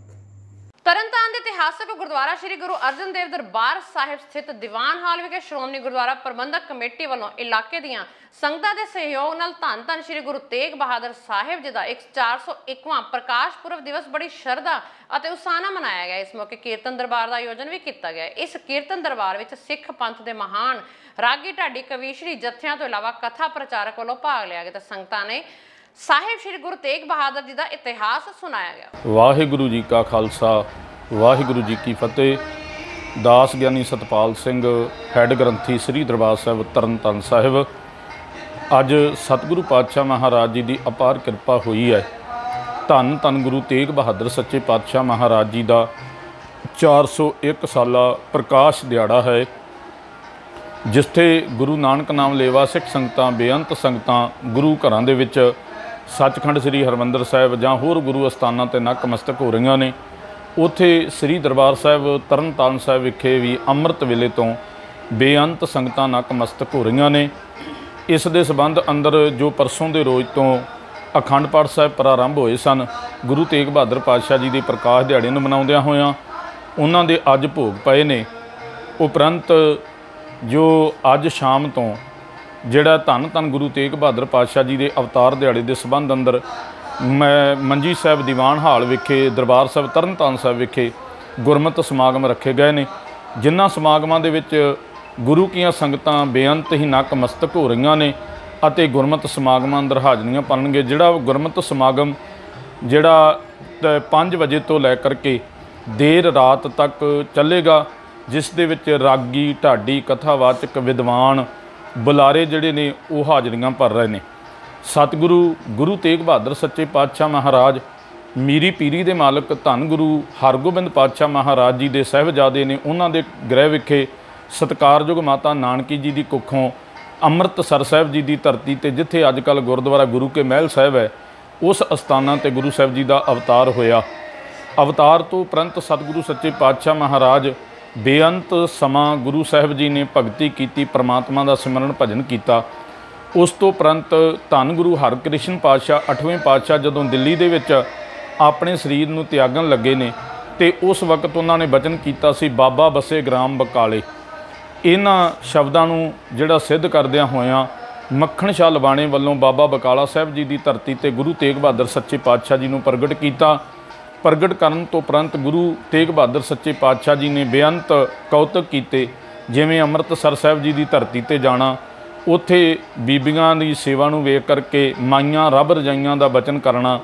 ਉਸ ਤੋਂ ਉਪਰੰਤ ਗੁਰੂ ਤੇਗ ਬਹਾਦਰ ਸੱਚੇ ਪਾਤਸ਼ਾਹ ਜੀ ਨੇ ਅਨੰਦਪੁਰ ਸਾਹਿਬ ਜੀ ਦੀ ਜਿਹੜੀ ਪਾਵਨ ਧਰਤੀ ਹੈ, ਜਿਹਨੂੰ ਉਸ ਵਕਤ ਮਾਖੋਵਾਲ ਦੀ ਧਰਤੀ ਨਾਮ ਦਿੱਤਾ ਗਿਆ ਸੀ, ਉਸ 22 ਧਾਰ ਦੇ ਰਾਜਿਆਂ ਦੇ ਵਿੱਚੋਂ ਉਹਨਾਂ ਦੇ ਕੋਲੋਂ ਇਹ ਜ਼ਮੀਨ ਖਰੀਦ ਕਰਕੇ ਗੁਰੂ ਤੇਗ ਬਹਾਦਰ ਸੱਚੇ ਪਾਤਸ਼ਾਹ ਜੀ ਨੇ ਨਗਰੀ ਨੂੰ ਵਸਾਉਣਾ। ਫਿਰ ਕਸ਼ਮੀਰੀ ਪੰਡਤਾਂ ਦੀ ਬੇਨਤੀ ਨੂੰ ਪ੍ਰਵਾਨ ਕਰ ਫੋਕਲ ਪੁਆਇੰਟ ਰੁੜਕੀ ਵਿੱਚ ਲਿਫਟਿੰਗ ਦੀ ਆ ਰਹੀ ਬਹੁਤ ਜ਼ਿਆਦਾ ਕਮੀ, ਆੜਤੀ ਹੋ ਰਹੇ ਨੇ ਪਰੇਸ਼ਾਨ ਅਤੇ ਖੱਜਲਕਾਰ ਹੋਣਾ ਪੈ ਰਿਹਾ ਹੈ। ਬਹੁਤ ਮੁਸ਼ਕਲਾਂ ਦਾ ਸਾਹਮਣਾ 35,000 ਕੱਟਾ ਮੰਡੀ ਵਿੱਚ ਕਣਕ ਦਾ ਆ ਚੁੱਕਾ, ਜਿਸ ਵਿੱਚੋਂ ਸਿਰਫ 5,000 ਕੱਟਾ ਲਿਫਟਿੰਗ ਹੋਇਆ ਤੇ 30,000 ਮੰਡੀਆਂ ਵਿੱਚ ਖੁੱਲੇ ਅਸਮਾਨ ਦੇ ਥੱਲੇ ਕਈ ਕਰੋੜਾਂ ਦਾ ਰੋਲ ਰਿਹਾ। ਸਰ ਤੁਸੀਂ ਕੀ ਕਹਿਣਾ ਚਾਹੁੰਦੇ ਹੋ? ਮੈਂ ਤਜਿੰਦਰ ਸਿੰਘ ਜ਼ਿਮੀਂਦਾਰ ਟਰੈਕਟਰ ਦਾ ਓਨਰ ਹੈ ਜੀ। ਮਤਲਬ ਅਸੀਂ ਇਹ ਕਹਿਣਾ ਚਾਹੁੰਦੇ ਹਾਂ, ਸਾਡੇ ਇੱਥੇ ਆਪਣਾ ਮਾਰਕੀਟ ਕਮੇਟੀ ਵੱਲੋਂ ਪੁਖਤਾ ਪ੍ਰਬੰਧ ਨੇ ਤੇ ਪਰਚੇਜ ਏਜੰਸੀ ਵੇਅਰ ਹਾਊਸ ਪਈ ਹੋਈ ਹੈ, ਉਹਨਾਂ ਵੱਲੋਂ ਵੀ ਸਾਨੂੰ ਕੋਈ ਦਿੱਕਤ ਨਹੀਂ ਆ ਰਹੀ। ਸਾਨੂੰ ਦਿੱਕਤ ਆ ਰਹੀ ਹੈ ਤਾਂ ਠੇਕੇਦਾਰ ਸੁਰਿੰਦਰ ਕੁਮਾਰ ਵੱਲੋਂ, ਉਹ ਇੱਥੇ ਮਤਲਬ ਕਿ ਪੁਖਤਾ ਲਿਫਟਿੰਗ ਨਹੀਂ ਕਰ ਰਹੇ। ਸਾਡੇ ਕੋਲ ਦੇਖੋ ਤੁਸੀਂ ਕਿੰਨਾ ਮਾਲ ਸਾਰਾ ਭਰਿਆ ਪਿਆ ਹੈ, ਇੱਥੇ ਮਤਲਬ ਕੋਈ ਵੀ ਲਿਫਟਿੰਗ ਦੀ ਪ੍ਰੋਪਰ ਸੁਵਿਧਾ ਨਹੀਂ ਹੈਗੀ। ਸਰ ਕਿਤੇ ਨਾ ਕਿਤੇ ਮੌਸਮ ਵੀ ਬਹੁਤ ਜ਼ਿਆਦਾ ਖਰਾਬ ਹੋਣਾ। ਹਾਂਜੀ ਮੌਸਮ ਬਹੁਤ ਜ਼ਿਆਦਾ ਖਰਾਬ ਆ। ਅਸੀਂ ਤਰਪਾਲਾਂ ਵੀ ਲਿਆ ਕੇ ਰੱਖੀਆਂ, ਪਰ ਅਸੀਂ ਕਿੰਨਾ ਕੁ ਮਾਲ ਕਵਰ ਕਰੂੰਗੇ? ਦੇਖੋ ਤੁਸੀਂ ਸਾਰਾ ਹੀ ਮੰਡੀ ਭਰੀ ਪਈ ਹੈ, ਇੰਨਾ ਅਸੀਂ ਕਿੰਨਾ ਮਾਲ ਕਵਰ ਕਰੂੰਗੇ? ਜੇ ਇਹਨਾਂ ਵਿੱਚ ਮਤਲਬ ਇਹ ਤੇ ਬਾਅਦ ਕੋਈ ਵੀ ਮਤਲਬ ਦਿੱਕਤ ਆਉਂਦੀ ਉਹਦਾ ਜ਼ਿੰਮੇਵਾਰ ਠੇਕੇਦਾਰ ਨੂੰ ਮੰਨਿਆ ਜਾਊਗਾ। ਸਰ ਇੱਕ ਵਾਰੀ ਮੈਂ ਪਿਛਲੇ ਸਾਲ ਵੀ ਆੜਤੀ ਐਸੋਸੀਏਸ਼ਨ ਨੇ ਇਹ ਕਿਹਾ ਸੀਗਾ ਵੀ ਇਸ ਠੇਕੇਦਾਰ ਨੂੰ ਠੇਕਾ ਨਾ ਦਿੱਤਾ ਜਾਵੇ, ਬਹੁਤ ਵਿਵਾਦਾਂ 'ਚ ਰਹੇ ਨੇ, ਦੁਬਾਰਾ ਫੇਰ ਕਿਉਂ ਗਵਰਨਮੈਂਟ ਇਹਨੂੰ ਵਾਰ-ਵਾਰ ਠੇਕਾ ਦਿੰਦੀ? ਪਤਾ ਨਹੀਂ ਜੀ, ਇਹ ਤਾਂ ਮਹਿਕਮੇ ਵੱਲੋਂ ਹੈ ਜੀ। ਅਸੀਂ ਤਾਂ ਹਰ ਵਾਰ ਆਹੀ ਕਹਿੰਦੇ ਵੀ ਇਹਨੂੰ ਠੇਕਾ ਨਾ ਦਿੱਤਾ ਜਾਵੇ, ਹਰ ਵਾਰ ਇਹ ਗੱਡੀਆਂ ਨੂੰ ਦੇਣ ਨੂੰ ਤੰਗ ਕਰਦਾ, ਫਿਰ ਵੀ ਇਹਨੂੰ ਠੇਕਾ ਦਿੱਤਾ ਜਾਂਦਾ। ਹੁਣ ਅਸੀਂ ਵੀ ਦੱਸੋ ਕਿਆ ਕਰੀਏ? ਅਸੀਂ ਤਾਂ ਕੁਝ ਨਹੀਂ ਕਰ ਸਕਦੇ ਇਹਦੇ, ਜੇ ਤਾਂ ਡਿਪਾਰਟਮੈਂਟ ਦਾ ਹੈ ਜੋ ਵੀ ਹੈ। ਤੁਸੀਂ ਕੀ ਮੰਗ ਕਰਦੇ ਹੋ ਡਿਪਾਰਟਮੈਂਟ ਤੋਂ? ਅਸੀਂ ਡਿਪਾਰਟਮੈਂਟ ਤੇ ਇਹੀ ਮੰਗ ਕਰਦੇ ਹਾਂ, ਜਾਂ ਤਾਂ ਇਹਨੂੰ ਖਿੱਚਿਆ ਜਾਵੇ ਸਵਾਰ ਕੇ ਵੀ ਭਾਈ ਸਾਡੀ ਲਿਫਟਿੰਗ ਪੁਖਤਾ ਕਰੀ ਜਾਵੇ, ਨਹੀਂ ਤਾਂ ਇਹਦਾ ਬਲੈਕ ਲਿਸਟ ਕੀਤਾ ਜਾਵੇ, ਇਹਨੂੰ ਅਗਲੀ ਵਾਰ ਠੇਕਾ ਨਾ ਦਿੱਤਾ ਜਾਵੇ। ਅੱਜ ਨਕੋਦਰ 'ਚ ਵਿਧਾਇਕ ਇੰਦਰਜੀਤ ਕੌਰ ਦੀ ਅਗਵਾਈ 'ਚ ਸਰਕਾਰੀ ਸਕੂਲ ਦੇ ਪ੍ਰਿੰਸੀਪਲ ਸਾਹਿਬਾਨ ਅਤੇ ਅਧਿਆਪਕ ਸਾਹਿਬਾਨਾਂ ਨਾਲ ਮੀਟਿੰਗ ਹੋਈ ਤੇ ਇਸ ਗੱਲ ਤੇ ਚਰਚਾ ਕੀਤੀ ਗਈ ਕਿ ਕਿਸ ਤਰ੍ਹਾਂ ਸਰਕਾਰੀ ਸਕੂਲਾਂ 'ਚ ਬੱਚਿਆਂ ਦੀ ਗਿਣਤੀ ਵਧਾਈ ਜਾਵੇ। ਵਿਧਾਇਕ ਨੇ ਭਰੋਸਾ ਦਿੱਤਾ ਕਿ ਸਕੂਲਾਂ ਕਾਲਜਾਂ ਸੰਬੰਧੀ ਜੋ ਵੀ ਮੁਸ਼ਕਿਲ ਆ ਰਹੀ ਹੈ ਉਸ ਨੂੰ ਪਹਿਲ ਦੇ ਆਧਾਰ ਤੇ ਹੱਲ ਕੀਤਾ ਜਾਵੇਗਾ। ਅੱਜ ਸਾਡੇ ਮਾਨਯੋਗ ਨਕੋਦਰ ਹਲਕਾ ਦੇ ਵਿਧਾਇਕ ਸ਼੍ਰੀਮਤੀ ਇੰਦਰਜੀਤ ਕੌਰ ਮਾਨ ਜੀ ਵੱਲੋਂ ਸਮੂਹ ਹਲਕੇ ਦੇ ਜਿੰਨੇ ਸੀਨੀਅਰ ਸੈਕੰਡਰੀ ਸਕੂਲ ਨੇ, ਹਾਈ ਸਕੂਲ ਨੇ, ਈਵਨ ਕਿ ਜਿਹੜੇ ਸਾਡੇ CST ਸਾਹਿਬਾਨ ਨੇ, ਸਾਡੇ BNO ਸਾਹਿਬਾਨ ਨੇ, ਉਹਨਾਂ ਨਾਲ ਜਿਹੜੀ ਹੈਗੀ ਹੈ ਸਿੱਧੇ ਤੌਰ ਤੇ ਮੀਟਿੰਗ ਕੀਤੀ ਗਈ ਹੈਗੀ ਹੈ ਅਤੇ ਸੈਸ਼ਨ 2022-23 ਲਈ ਜਿਹੜੀ ਦਾਖਲਾ ਮੁਹਿੰਮ ਹੈਗੀ ਹੈ ਉਹਨੂੰ ਬਹੁਤ ਹੀ ਐਨਰਜੀ ਦੇ ਨਾਲ ਜਿਹੜਾ ਹੈਗਾ ਸ਼ੁਰੂ ਕੀਤਾ ਗਿਆ ਹੈਗਾ। ਸਰਕਾਰ ਵੱਲੋਂ ਕੀਤੇ ਜਾ ਰਹੇ ਉਪਰਾਲੇ ਅਤੇ ਇਸ ਵੇਲੇ ਜੋ ਸਰਕਾਰ ਦੀ ਪਾਲਿਸੀ ਹੈ ਉਹਨਾਂ ਬਾਰੇ ਸਾਰਿਆਂ ਨੂੰ ਜਾਣੂ ਕਰਵਾਇਆ ਗਿਆ ਹੈਗਾ ਅਤੇ ਵੱਧ ਤੋਂ ਵੱਧ ਜਿਹੜੇ ਬੱਚੇ ਉਹਨਾਂ ਦੇ ਮਾਪਿਆਂ ਨੂੰ ਜੋ ਸਰਕਾਰ ਵੱਲੋਂ ਸਹੂਲਤਾਂ ਦਿੱਤੀਆਂ ਜਾ ਰਹੀਆਂ ਉਹਨਾਂ ਬਾਰੇ ਜਾਣੂ ਕਰਵਾ ਕੇ ਸਰਕਾਰੀ ਸਕੂਲਾਂ ਦੇ ਵਿੱਚ ਅਤੇ ਸਰਕਾਰੀ ਕਾਲਜ ਦੇ ਵਿੱਚ ਦਾਖਲੇ ਕਰਵਾਉਣ ਵਾਸਤੇ ਜਿਹੜਾ ਹੈ ਪ੍ਰੇਰਿਤ ਕੀਤਾ ਗਿਆ ਹੈਗਾ ਅਤੇ ਉਸੇ ਮੁਹਿੰਮ ਦੇ ਤਹਿਤ ਹੀ ਜਿਹੜੀ ਸਪੈਸ਼ਲ ਇੱਕ ਕੈਂਪੇਨ ਦੇ ਤਹਿਤ ਇਹ ਵਹੀਕਲ ਜਿਹੜੇ ਨੇ ਰਵਾਨਾ ਕੀਤੇ ਜਾ ਰਹੇ ਨੇ ਔਰ ਉਚੇਚੇ ਤੌਰ ਤੇ ਸਾਰੇ ਪਬਲਿਸਿਟੀ ਰਾਹੀਂ ਅਤੇ ਨਾਲ ਉਹਨਾਂ ਦੇ ਮਾਪਿਆਂ ਰਾਹੀਂ, ਕਮੇਟੀਆਂ ਰਾਹੀਂ, ਪਤਵੰਤੇ ਸੱਜਣਾਂ ਰਾਹੀਂ ਔਰ NRIs ਰਾਹੀਂ ਸਕੂਲਾਂ ਦੀ ਮਦਦ ਲਈ ਅਤੇ ਵੱਧ ਤੋਂ ਵੱਧ ਜਿਹੜੀ ਐਨਰੋਲਮੈਂਟ ਕਰਨ ਵਾਸਤੇ ਨੇ ਉਹ ਸਾਰਿਆਂ ਨੂੰ ਪ੍ਰੇਰਿਤ ਕੀਤਾ ਗਿਆ। ਤੇ ਕੀ ਸਮੱਸਿਆ ਜਿਹੜੀਆਂ ਦੱਸੀਆਂ ਗਈਆਂ ਐਮਐਲਏ ਸਾਹਿਬ ਨੂੰ? ਸਮੱਸਿਆ ਬਾਰੇ ਸਾਡੇ ਮਾਨਯੋਗ MLA ਸਾਹਿਬ ਨੇ ਆਪ ਜੀ ਨੂੰ ਜਾਣੂ ਕਰਵਾਇਆ ਹੈਗਾ ਕਿ ਸਰਕਾਰ ਵੱਲੋਂ ਵੱਡੇ ਪੱਧਰ 'ਤੇ ਜਿਸ ਤਰ੍ਹਾਂ ਭਰਤੀ ਅਤੇ ਜਿੰਨੀਆਂ ਵੀ ਵੱਧ ਤੋਂ ਵੱਧ ਸਹੂਲਤਾਂ ਮੁਹੱਈਆ ਕਰਵਾਈਆਂ ਜਾ ਰਹੀਆਂ ਉਹਨਾਂ ਦੀ ਪਾਲਿਸੀ ਬਾਰੇ ਮਾਨਯੋਗ MLA ਸਾਹਿਬ ਵੱਲੋਂ ਆਪ ਜੀ ਨੂੰ ਜਾਣੂ ਕਰਵਾਇਆ ਜਾ ਚੁੱਕਾ ਹੈ। ਠੀਕ ਹੈ ਜੀ ਮੈਮ ਅੱਜ ਮੀਟਿੰਗ ਕੀਤੀ ਗਈ, ਕੀ ਕਹਿਣਾ ਚਾਹੋਗੇ? ਅੱਜ ਪੂਰੇ ਹਲਕੇ ਦੇ ਨਾਂ ਹੋ ਕੇ ਤਕਰੀਬਨ 3 ਬਲਾਕਸ ਜਿਨ੍ਹਾਂ ਦੀ ਮੀਟਿੰਗ ਕੀਤੀ ਗਈ ਆ ਸਾਡੇ ਸਰਕਾਰੀ ਸਕੂਲਾਂ ਦੀ ਇਨਰੋਲਮੈਂਟ ਵਧਾਉਣ ਦੇ ਵਾਸਤੇ, ਇਨਰੋਲਮੈਂਟ ਦੇ ਲਈ ਇਹਨਾਂ ਨੂੰ ਹੱਲਾਸ਼ੇਰੀ ਦੇਣ ਵਾਸਤੇ, ਉਹਨਾਂ ਦੇ ਜੋ ਵੀ ਅਰੇਂਜਮੈਂਟਸ ਉਹ ਕਰਨਾ ਚਾਹੁੰਦੇ ਆ ਹੋਰ ਅੱਗੇ ਕਰਨ ਵਾਸਤੇ, ਉਹਦੇ ਵਾਸਤੇ ਇਹ ਰੱਖਿਆ ਗਈ ਸੀ ਮੀਟਿੰਗ। ਨਾਲ ਦੀ ਨਾਲ ਪ੍ਰੀ ਨਰਸਰੀ ਤੋਂ ਲੈ ਕੇ ਗਵਰਨਮੈਂਟ ਕਾਲਜ ਤੱਕ ਦੀ ਸਾਰੀ ਇਨਰੋਲਮੈਂਟ ਹੈ ਉਹਦੇ ਬਾਰੇ ਦੇ ਵਿੱਚ ਅੱਜ ਸਭ ਨਾਲ ਡਿਸਕਸ਼ਨ ਹੋਈ ਹੈ। ਸਾਰਿਆਂ ਨੂੰ ਮੋਟੀਵੇਟ ਕੀਤਾ, ਉਹਨਾਂ ਨੇ ਆਪਣੀਆਂ ਪ੍ਰੋਬਲਮਸ ਦੱਸੀਆਂ ਔਰ ਸਿਰਫ ਤੇ ਸਿਰਫ ਅਸੀਂ ਚਾਹੁੰਦੇ ਹਾਂ ਕਿ ਸਰਕਾਰੀ ਤੰਤਰ ਜਿਹੜਾ ਨੂੰ ਬਹੁਤ ਮਜ਼ਬੂਤ ਕੀਤਾ ਜਾਵੇ, ਸਰਕਾਰੀ ਐਜੂਕੇਸ਼ਨ 'ਤੇ ਖਾਸ ਤਵੱਜੋ ਹੋਵੇ ਔਰ ਲੋਕ ਇਨਵੋਲਵ ਹੋਣ ਵੱਧ ਤੋਂ ਵੱਧ ਤਾਂ ਕਿ ਇਹਨੂੰ ਅਸੀਂ ਪਹਿਲੇ ਦਰਜੇ ਦਾ ਪੰਜਾਬ ਦੇ ਵਿੱਚ ਕਰ ਸਕੀਏ, ਸਿਰਫ ਤੇ ਸਿਰਫ ਸਰਕਾਰੀ। ਮੈਮ ਜਿਵੇਂ ਕਿ ਕਈ ਸਰਕਾਰੀ ਸਕੂਲਾਂ ਦੇ ਵਿੱਚ ਹਜੇ ਵੀ ਦੇਖਣ ਦੇ ਵਿੱਚ ਆ ਰਿਹਾ ਬੱਚੇ ਜ਼ਿਆਦਾ ਹੈਗੇ ਪਰ ਟੀਚਰ ਹੈ ਨਹੀਂ ਗੇ, ਕੀ ਕਹਿਣਾ ਚਾਹੋਗੇ? ਉਹ ਸਰਕਾਰ ਨੇ, ਤੁਹਾਨੂੰ ਪਤਾ ਕਿ ਸਰਕਾਰ ਦੇ ਮੁੱਖ ਏਜੰਡੇ 2 ਨੇ, ਹੈਲਥ ਤੇ ਐਜੂਕੇਸ਼ਨ। ਆਉਣ ਵਾਲੇ ਦਿਨਾਂ ਦੇ ਵਿੱਚ ਜਿਹੜੀ ਹੈਗੀ ਆ ਰਿਕਰੂਟਮੈਂਟ ਕੀਤੀ ਜਾਏਗੀ। ਪਹਿਲੇ 25,000 ਦੇ ਵਿੱਚ ਵੀ ਟੀਚਰਸ ਦੀਆਂ ਅਸਾਮੀਆਂ ਨੇ, ਆਉਣ ਵਾਲੇ ਦਿਨਾਂ ਦੇ ਵਿੱਚ ਹੋਰ ਰਿਕਰੂਟਮੈਂਟ ਹੋਏਗੀ। ਉਹਦੇ ਵਿੱਚ ਇਸੇ ਤਰ੍ਹਾਂ ਹੀ ਵੱਖ-ਵੱਖ ਡਿਪਾਰਟਮੈਂਟਸ ਨੂੰ ਲਾ ਕੇ ਆਉਣ ਵਾਲੇ ਟਾਈਮ ਵਿੱਚ ਕਰਦੇ ਰਹਾਂਗੇ। ਇਹ ਨਹੀਂ ਕਿ ਇੱਕ ਵਾਰੀ ਹੋ ਗਿਆ, 2 ਵਾਰੀ ਹੋ ਗਿਆ, ਇਹਨੂੰ ਟਾਈਮ ਲੱਗੇਗਾ ਥੋੜ੍ਹਾ, ਪਰ ਆਉਣ ਵਾਲੇ ਦਿਨਾਂ ਦੇ ਵਿੱਚ ਸਾਲ ਲੱਗ ਜਾਏ, 6 ਮਹੀਨੇ ਲੱਗ ਜਾਣ, 2 ਸਾਲ ਲੱਗ ਜਾਣ, ਪਰ ਆਉਣ ਵਾਲੇ ਟਾਈਮ ਦੇ ਵਿੱਚ ਇਹ ਜਿਹੜੀ ਆ ਸਾਡਾ ਇੱਕ ਖਲਾਅ ਪੈਦਾ ਹੋ ਗਿਆ ਸੀ ਜਿਹੜਾ ਸਿਰਫ ਤੇ ਸਿਰਫ ਸਾਡੇ ਕੋਲ ਟੀਚਰਸ ਹੀ ਪੂਰੇ ਨਹੀਂ ਹੈ ਸਕੂਲਾਂ ਦੇ ਵਿੱਚ। ਪੂਰੇ ਤਾਂ ਕੀ ਬਿਲਕੁਲ ਹੀ ਕਈ ਸਕੂਲ ਜਿਹੜੇ ਅੱਜ ਇੱਕ ਮੇਰੀ ਕਿਤੇ ਗੱਲ ਹੋਈ ਸੀ ਮੇਰੇ ਦਿਮਾਗ 'ਚੋਂ ਨਿਕਲ ਗਿਆ ਕਿ ਵੀ ਟੀਚਰਲੈਸ ਸਕੂਲ ਨੇ, ਜਿੱਥੇ ਇੱਕ ਵੀ ਟੀਚਰ ਨਹੀਂ ਵੱਜਦੇ। ਜਿਹੜੇ ਡੈਪੂਟੇਸ਼ਨ 'ਤੇ ਆਏ ਜੇ ਚਲੇ ਜਾਂਦੇ ਨੇ ਉੱਥੇ ਕੋਈ ਟੀਚਰ ਨਹੀਂ ਹੈ। ਫਿਰ ਜਾਂ ਜਿਹੜੇ ਸੀਨੀਅਰਟੀ ਵਾਲੇ ਨੇ ਉਹ ਚਲੇ ਜਾਂਦੇ ਤਾਂ ਕੋਈ ਟੀਚਰ ਨਹੀਂ ਹੈ, ਜਾਂ ਕੋਈ ਟਰਾਂਸਫਰ ਕਰਵਾ ਕੇ ਟਰਾਂਸਫਰ ਲਈ ਉਹਨਾਂ ਨੇ ਐਪਲੀਕੇਸ਼ਨਾਂ ਦਿੱਤੀਆਂ ਹੋਈਆਂ। ਅਦਰਵਾਈਜ਼ ਜੇ ਪੰਜ ਸਕੂਲਾਂ ਦੇ ਉਹ ਟੀਚਰ ਨੇ ਜੇ ਛੱਡ ਕੇ ਚਲੇ ਜਾਂਦੇ ਤਾਂ ਐਟਲੀਸਟ 5 ਸਕੂਲ ਜਿਹੜੇ ਉਹ ਟੀਚਰਾਂ ਤੋਂ ਬਿਨਾਂ ਹੋ ਜਾਣਗੇ। ਵੱਡੀ ਸਮੱਸਿਆ ਆ, ਵੱਡੀਆਂ ਪ੍ਰੋਬਲਮਸ ਨੇ, ਇਹਨਾਂ ਦਾ ਗਵਰਨਮੈਂਟ ਜਿਹੜੀ ਉਹ ਪੂਰੀ ਆ ਮੁਸ਼ਤੈਦੀ ਦੇ ਨਾਲ ਇਹਨਾਂ ਦਾ ਹੱਲ ਕੱਢਣ 'ਤੇ ਲੱਗੀ ਹੋਈ। ਮੈਮ ਜਿਵੇਂ ਕਿ ਹਜੇ ਵੀ ਦੇਖਣ ਦੇ ਵਿੱਚ ਆ ਰਿਹਾ ਪ੍ਰਾਈਵੇਟ ਸਕੂਲਾਂ ਦੇ ਵਿੱਚ ਬੱਚੇ ਜ਼ਿਆਦਾ ਆ ਪਰ ਸਰਕਾਰੀ ਸਕੂਲਾਂ 'ਚ ਘੱਟ ਹੈ, ਕੀ ਕਹਿਣਾ ਚਾਹੋਗੇ? ਉਹੀ ਗੱਲ ਨਾ ਕਿ ਜਦੋਂ ਸਾਡੇ ਕੋਲ ਸਟਾਫ ਹੀ ਨਹੀਂ ਹੈ, ਅਸੀਂ ਚਾਹੁੰਦੇ ਹੋਏ ਵੀ ਕੁਆਲਿਟੀ ਐਜੂਕੇਸ਼ਨ ਨਹੀਂ ਦੇ ਸਕਦੇ ਤੇ ਫਿਰ ਲੋਕ ਤਾਂ ਚਾਹਣਗੇ ਪ੍ਰਾਈਵੇਟ ਸਕੂਲ। ਉਹਦੇ ਵਾਸਤੇ ਹੀ ਅੱਜ ਦਾ ਇਹ ਪ੍ਰੋਗਰਾਮ ਰੱਖਿਆ ਸੀ ਕਿ ਇਨਰੋਲਮੈਂਟ 'ਤੇ ਜ਼ੋਰ ਦਿੱਤਾ ਜਾਵੇ ਤਾਂ ਕਿ ਟੀਚਰਸ ਦੀ ਭਰਤੀ ਹੋ ਰਹੀ ਆ, ਲਗਾਤਾਰ ਹੋਏਗੀ ਆਉਣ ਵਾਲੇ ਟਾਈਮ ਦੇ ਵਿੱਚ। ਇਸ ਕਰਕੇ ਸਭ ਨੂੰ ਲੋਕਾਂ ਨੂੰ ਮੋਟੀਵੇਸ਼ਨ ਵਾਸਤੇ ਕਿ ਵੀ ਤੁਸੀਂ ਸਰਕਾਰੀ ਸਕੂਲਾਂ ਦੇ ਵਿੱਚ ਆਪਣੇ ਬੱਚੇ ਦਾਖਲ ਕਰਵਾਓ, ਤਾਂ ਹੀ ਇਸ ਦਾ ਪ੍ਰੋਗਰਾਮ ਰੱਖਿਆ ਸੀ। ਮੈਮ ਜਿਵੇਂ ਕਿ ਹਜੇ ਵੀ ਕਈ ਸਕੂਲਾਂ ਦੇ ਵਿੱਚ ਪ੍ਰਾਈਵੇਟਾਂ ਦੇ ਵਿੱਚ ਕਿਤਾਬਾਂ ਵਗੈਰਾ ਵਿਕ ਰਹੀਆਂ, ਉੱਤੇ ਕੋਈ ਐਕਸ਼ਨ ਲਿਆ ਜਾਊਗਾ? ਸਰਕਾਰ ਨੇ ਇੱਕ ਕਮੇਟੀ ਬਣਾ ਦਿੱਤੀ ਹੋਈ ਹੈ ਜਿਹੜੀ ਪੰਜਾਬ ਦੇ 720 ਸਕੂਲਾਂ ਦਾ ਜਿਹੜੀ ਨਾ ਉਹ ਇਨਕੁਆਇਰੀਆਂ ਹੋਣਗੀਆਂ ਕਿ ਉਹਨਾਂ ਨੇ ਕਿਹੜੀਆਂ ਸਰਕਾਰ ਦੇ ਹੁਕਮਾਂ ਦੇ ਬਾਵਜੂਦ ਵੀ ਜੇ ਉਹਨਾਂ ਨੇ ਕੋਈ ਬੇਨਿਯਮੀਆਂ ਕੀਤੀਆਂ ਤੇ ਉਹਨਾਂ ਤੇ ਕਾਰਵਾਈ ਹੋਏਗੀ। ਪਠਾਨਕੋਟ ਦੇ ਪਿੰਡ ਡਡਵਾਲ ਵਿੱਚ ਕਿਸਾਨਾਂ ਦੀ 40 ਏਕੜ ਫਸਲ ਸੜ ਕੇ ਸੁਆਹ ਹੋ ਗਈ। ਕਿਸਾਨਾਂ ਨੇ ਕਿਹਾ ਕਿ ਸਮੇਂ ਰਹਿੰਦੇ ਹੀ ਅੱਗ ਬੁਝਾਉਣ ਦਸਤਿਆਂ ਨੂੰ ਸੂਚਿਤ ਕਰ ਦਿੱਤਾ ਪਰ ਉਹ ਲੇਟ ਪਹੁੰਚੇ, ਉਦੋਂ ਤੱਕ ਕਣਕ ਸੜ ਕੇ ਸੁਆਹ ਹੋ ਚੁੱਕੀ ਸੀ। ਕਿਸਾਨਾਂ ਨੇ ਸਰਕਾਰ ਪਾਸੋਂ ਮੰਗ ਕੀਤੀ ਕਿ ਉਹਨਾਂ ਨੂੰ ਮੁਆਵਜ਼ਾ ਦਿੱਤਾ ਜਾਵੇ। ਸਿੰਘ ਪਿੰਡ ਡਡਵਾਲ ਦਾ ਰਹਿਣਾ ਦਾ ਇੱਕ ਛੋਟੇ ਕਿਸਾਨ ਹੁੰਦੇ ਨਾਤੇ ਸਾਡੇ ਇੱਥੇ ਫਸਲ ਦਾ ਬੜਾ ਨੁਕਸਾਨ ਹੋਇਆ ਪਿੰਡ ਡਡਵਾਲ ਦੇ ਵਿੱਚ, ਜਿਹੜੀ ਕਿ ਅੱਜ ਦੁਪਹਿਰ ਅੱਗ ਲੱਗ ਗਈ ਆ ਤੇ ਪ੍ਰਸ਼ਾਸਨ ਦੀ ਇੰਨੀ ਕਿ ਢਿੱਲ ਹੈ ਕਿ ਇੰਨੀਆਂ ਲੇਟ ਮਸ਼ੀਨਾਂ ਆਈਆਂ ਕਿ ਦੱਸ ਨਹੀਂ ਤੁਹਾਨੂੰ ਸਕਦੇ। ਜਿਹੜੀਆਂ ਇਹ ਅੱਗ ਬੁਝਾਉਣ ਦੇ ਫਾਇਰ ਬ੍ਰਿਗੇਡ ਆ ਕਿ ਹੁਣ ਇਹ ਪਹੁੰਚ ਰਹੀਆਂ, ਕਿੰਨੇ ਕਿੱਲੇ ਸੜ ਕੇ ਸਵਾਹ ਹੋ ਗਏ ਆ।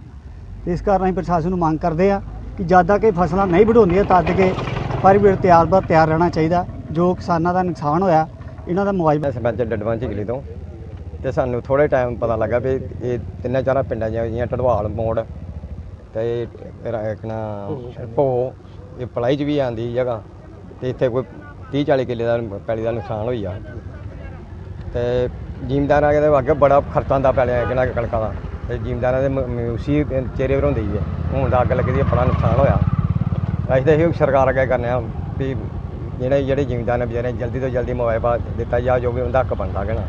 ਦੋਸਤੋ ਇਸ ਨਾਲ ਦੀਆਂ ਖਾਸ ਖਬਰਾਂ, ਨਵੀਆਂ ਤੇ ਤਾਜ਼ਾ ਖਬਰਾਂ ਲੈ ਕੇ ਫੇਰ ਹਾਜ਼ਰ ਹੋਵਾਂਗੇ। ਤਦ ਤੱਕ ਲਈ ਦਿਓ ਇਜਾਜ਼ਤ, ਰੱਬ ਰਾਖਾ।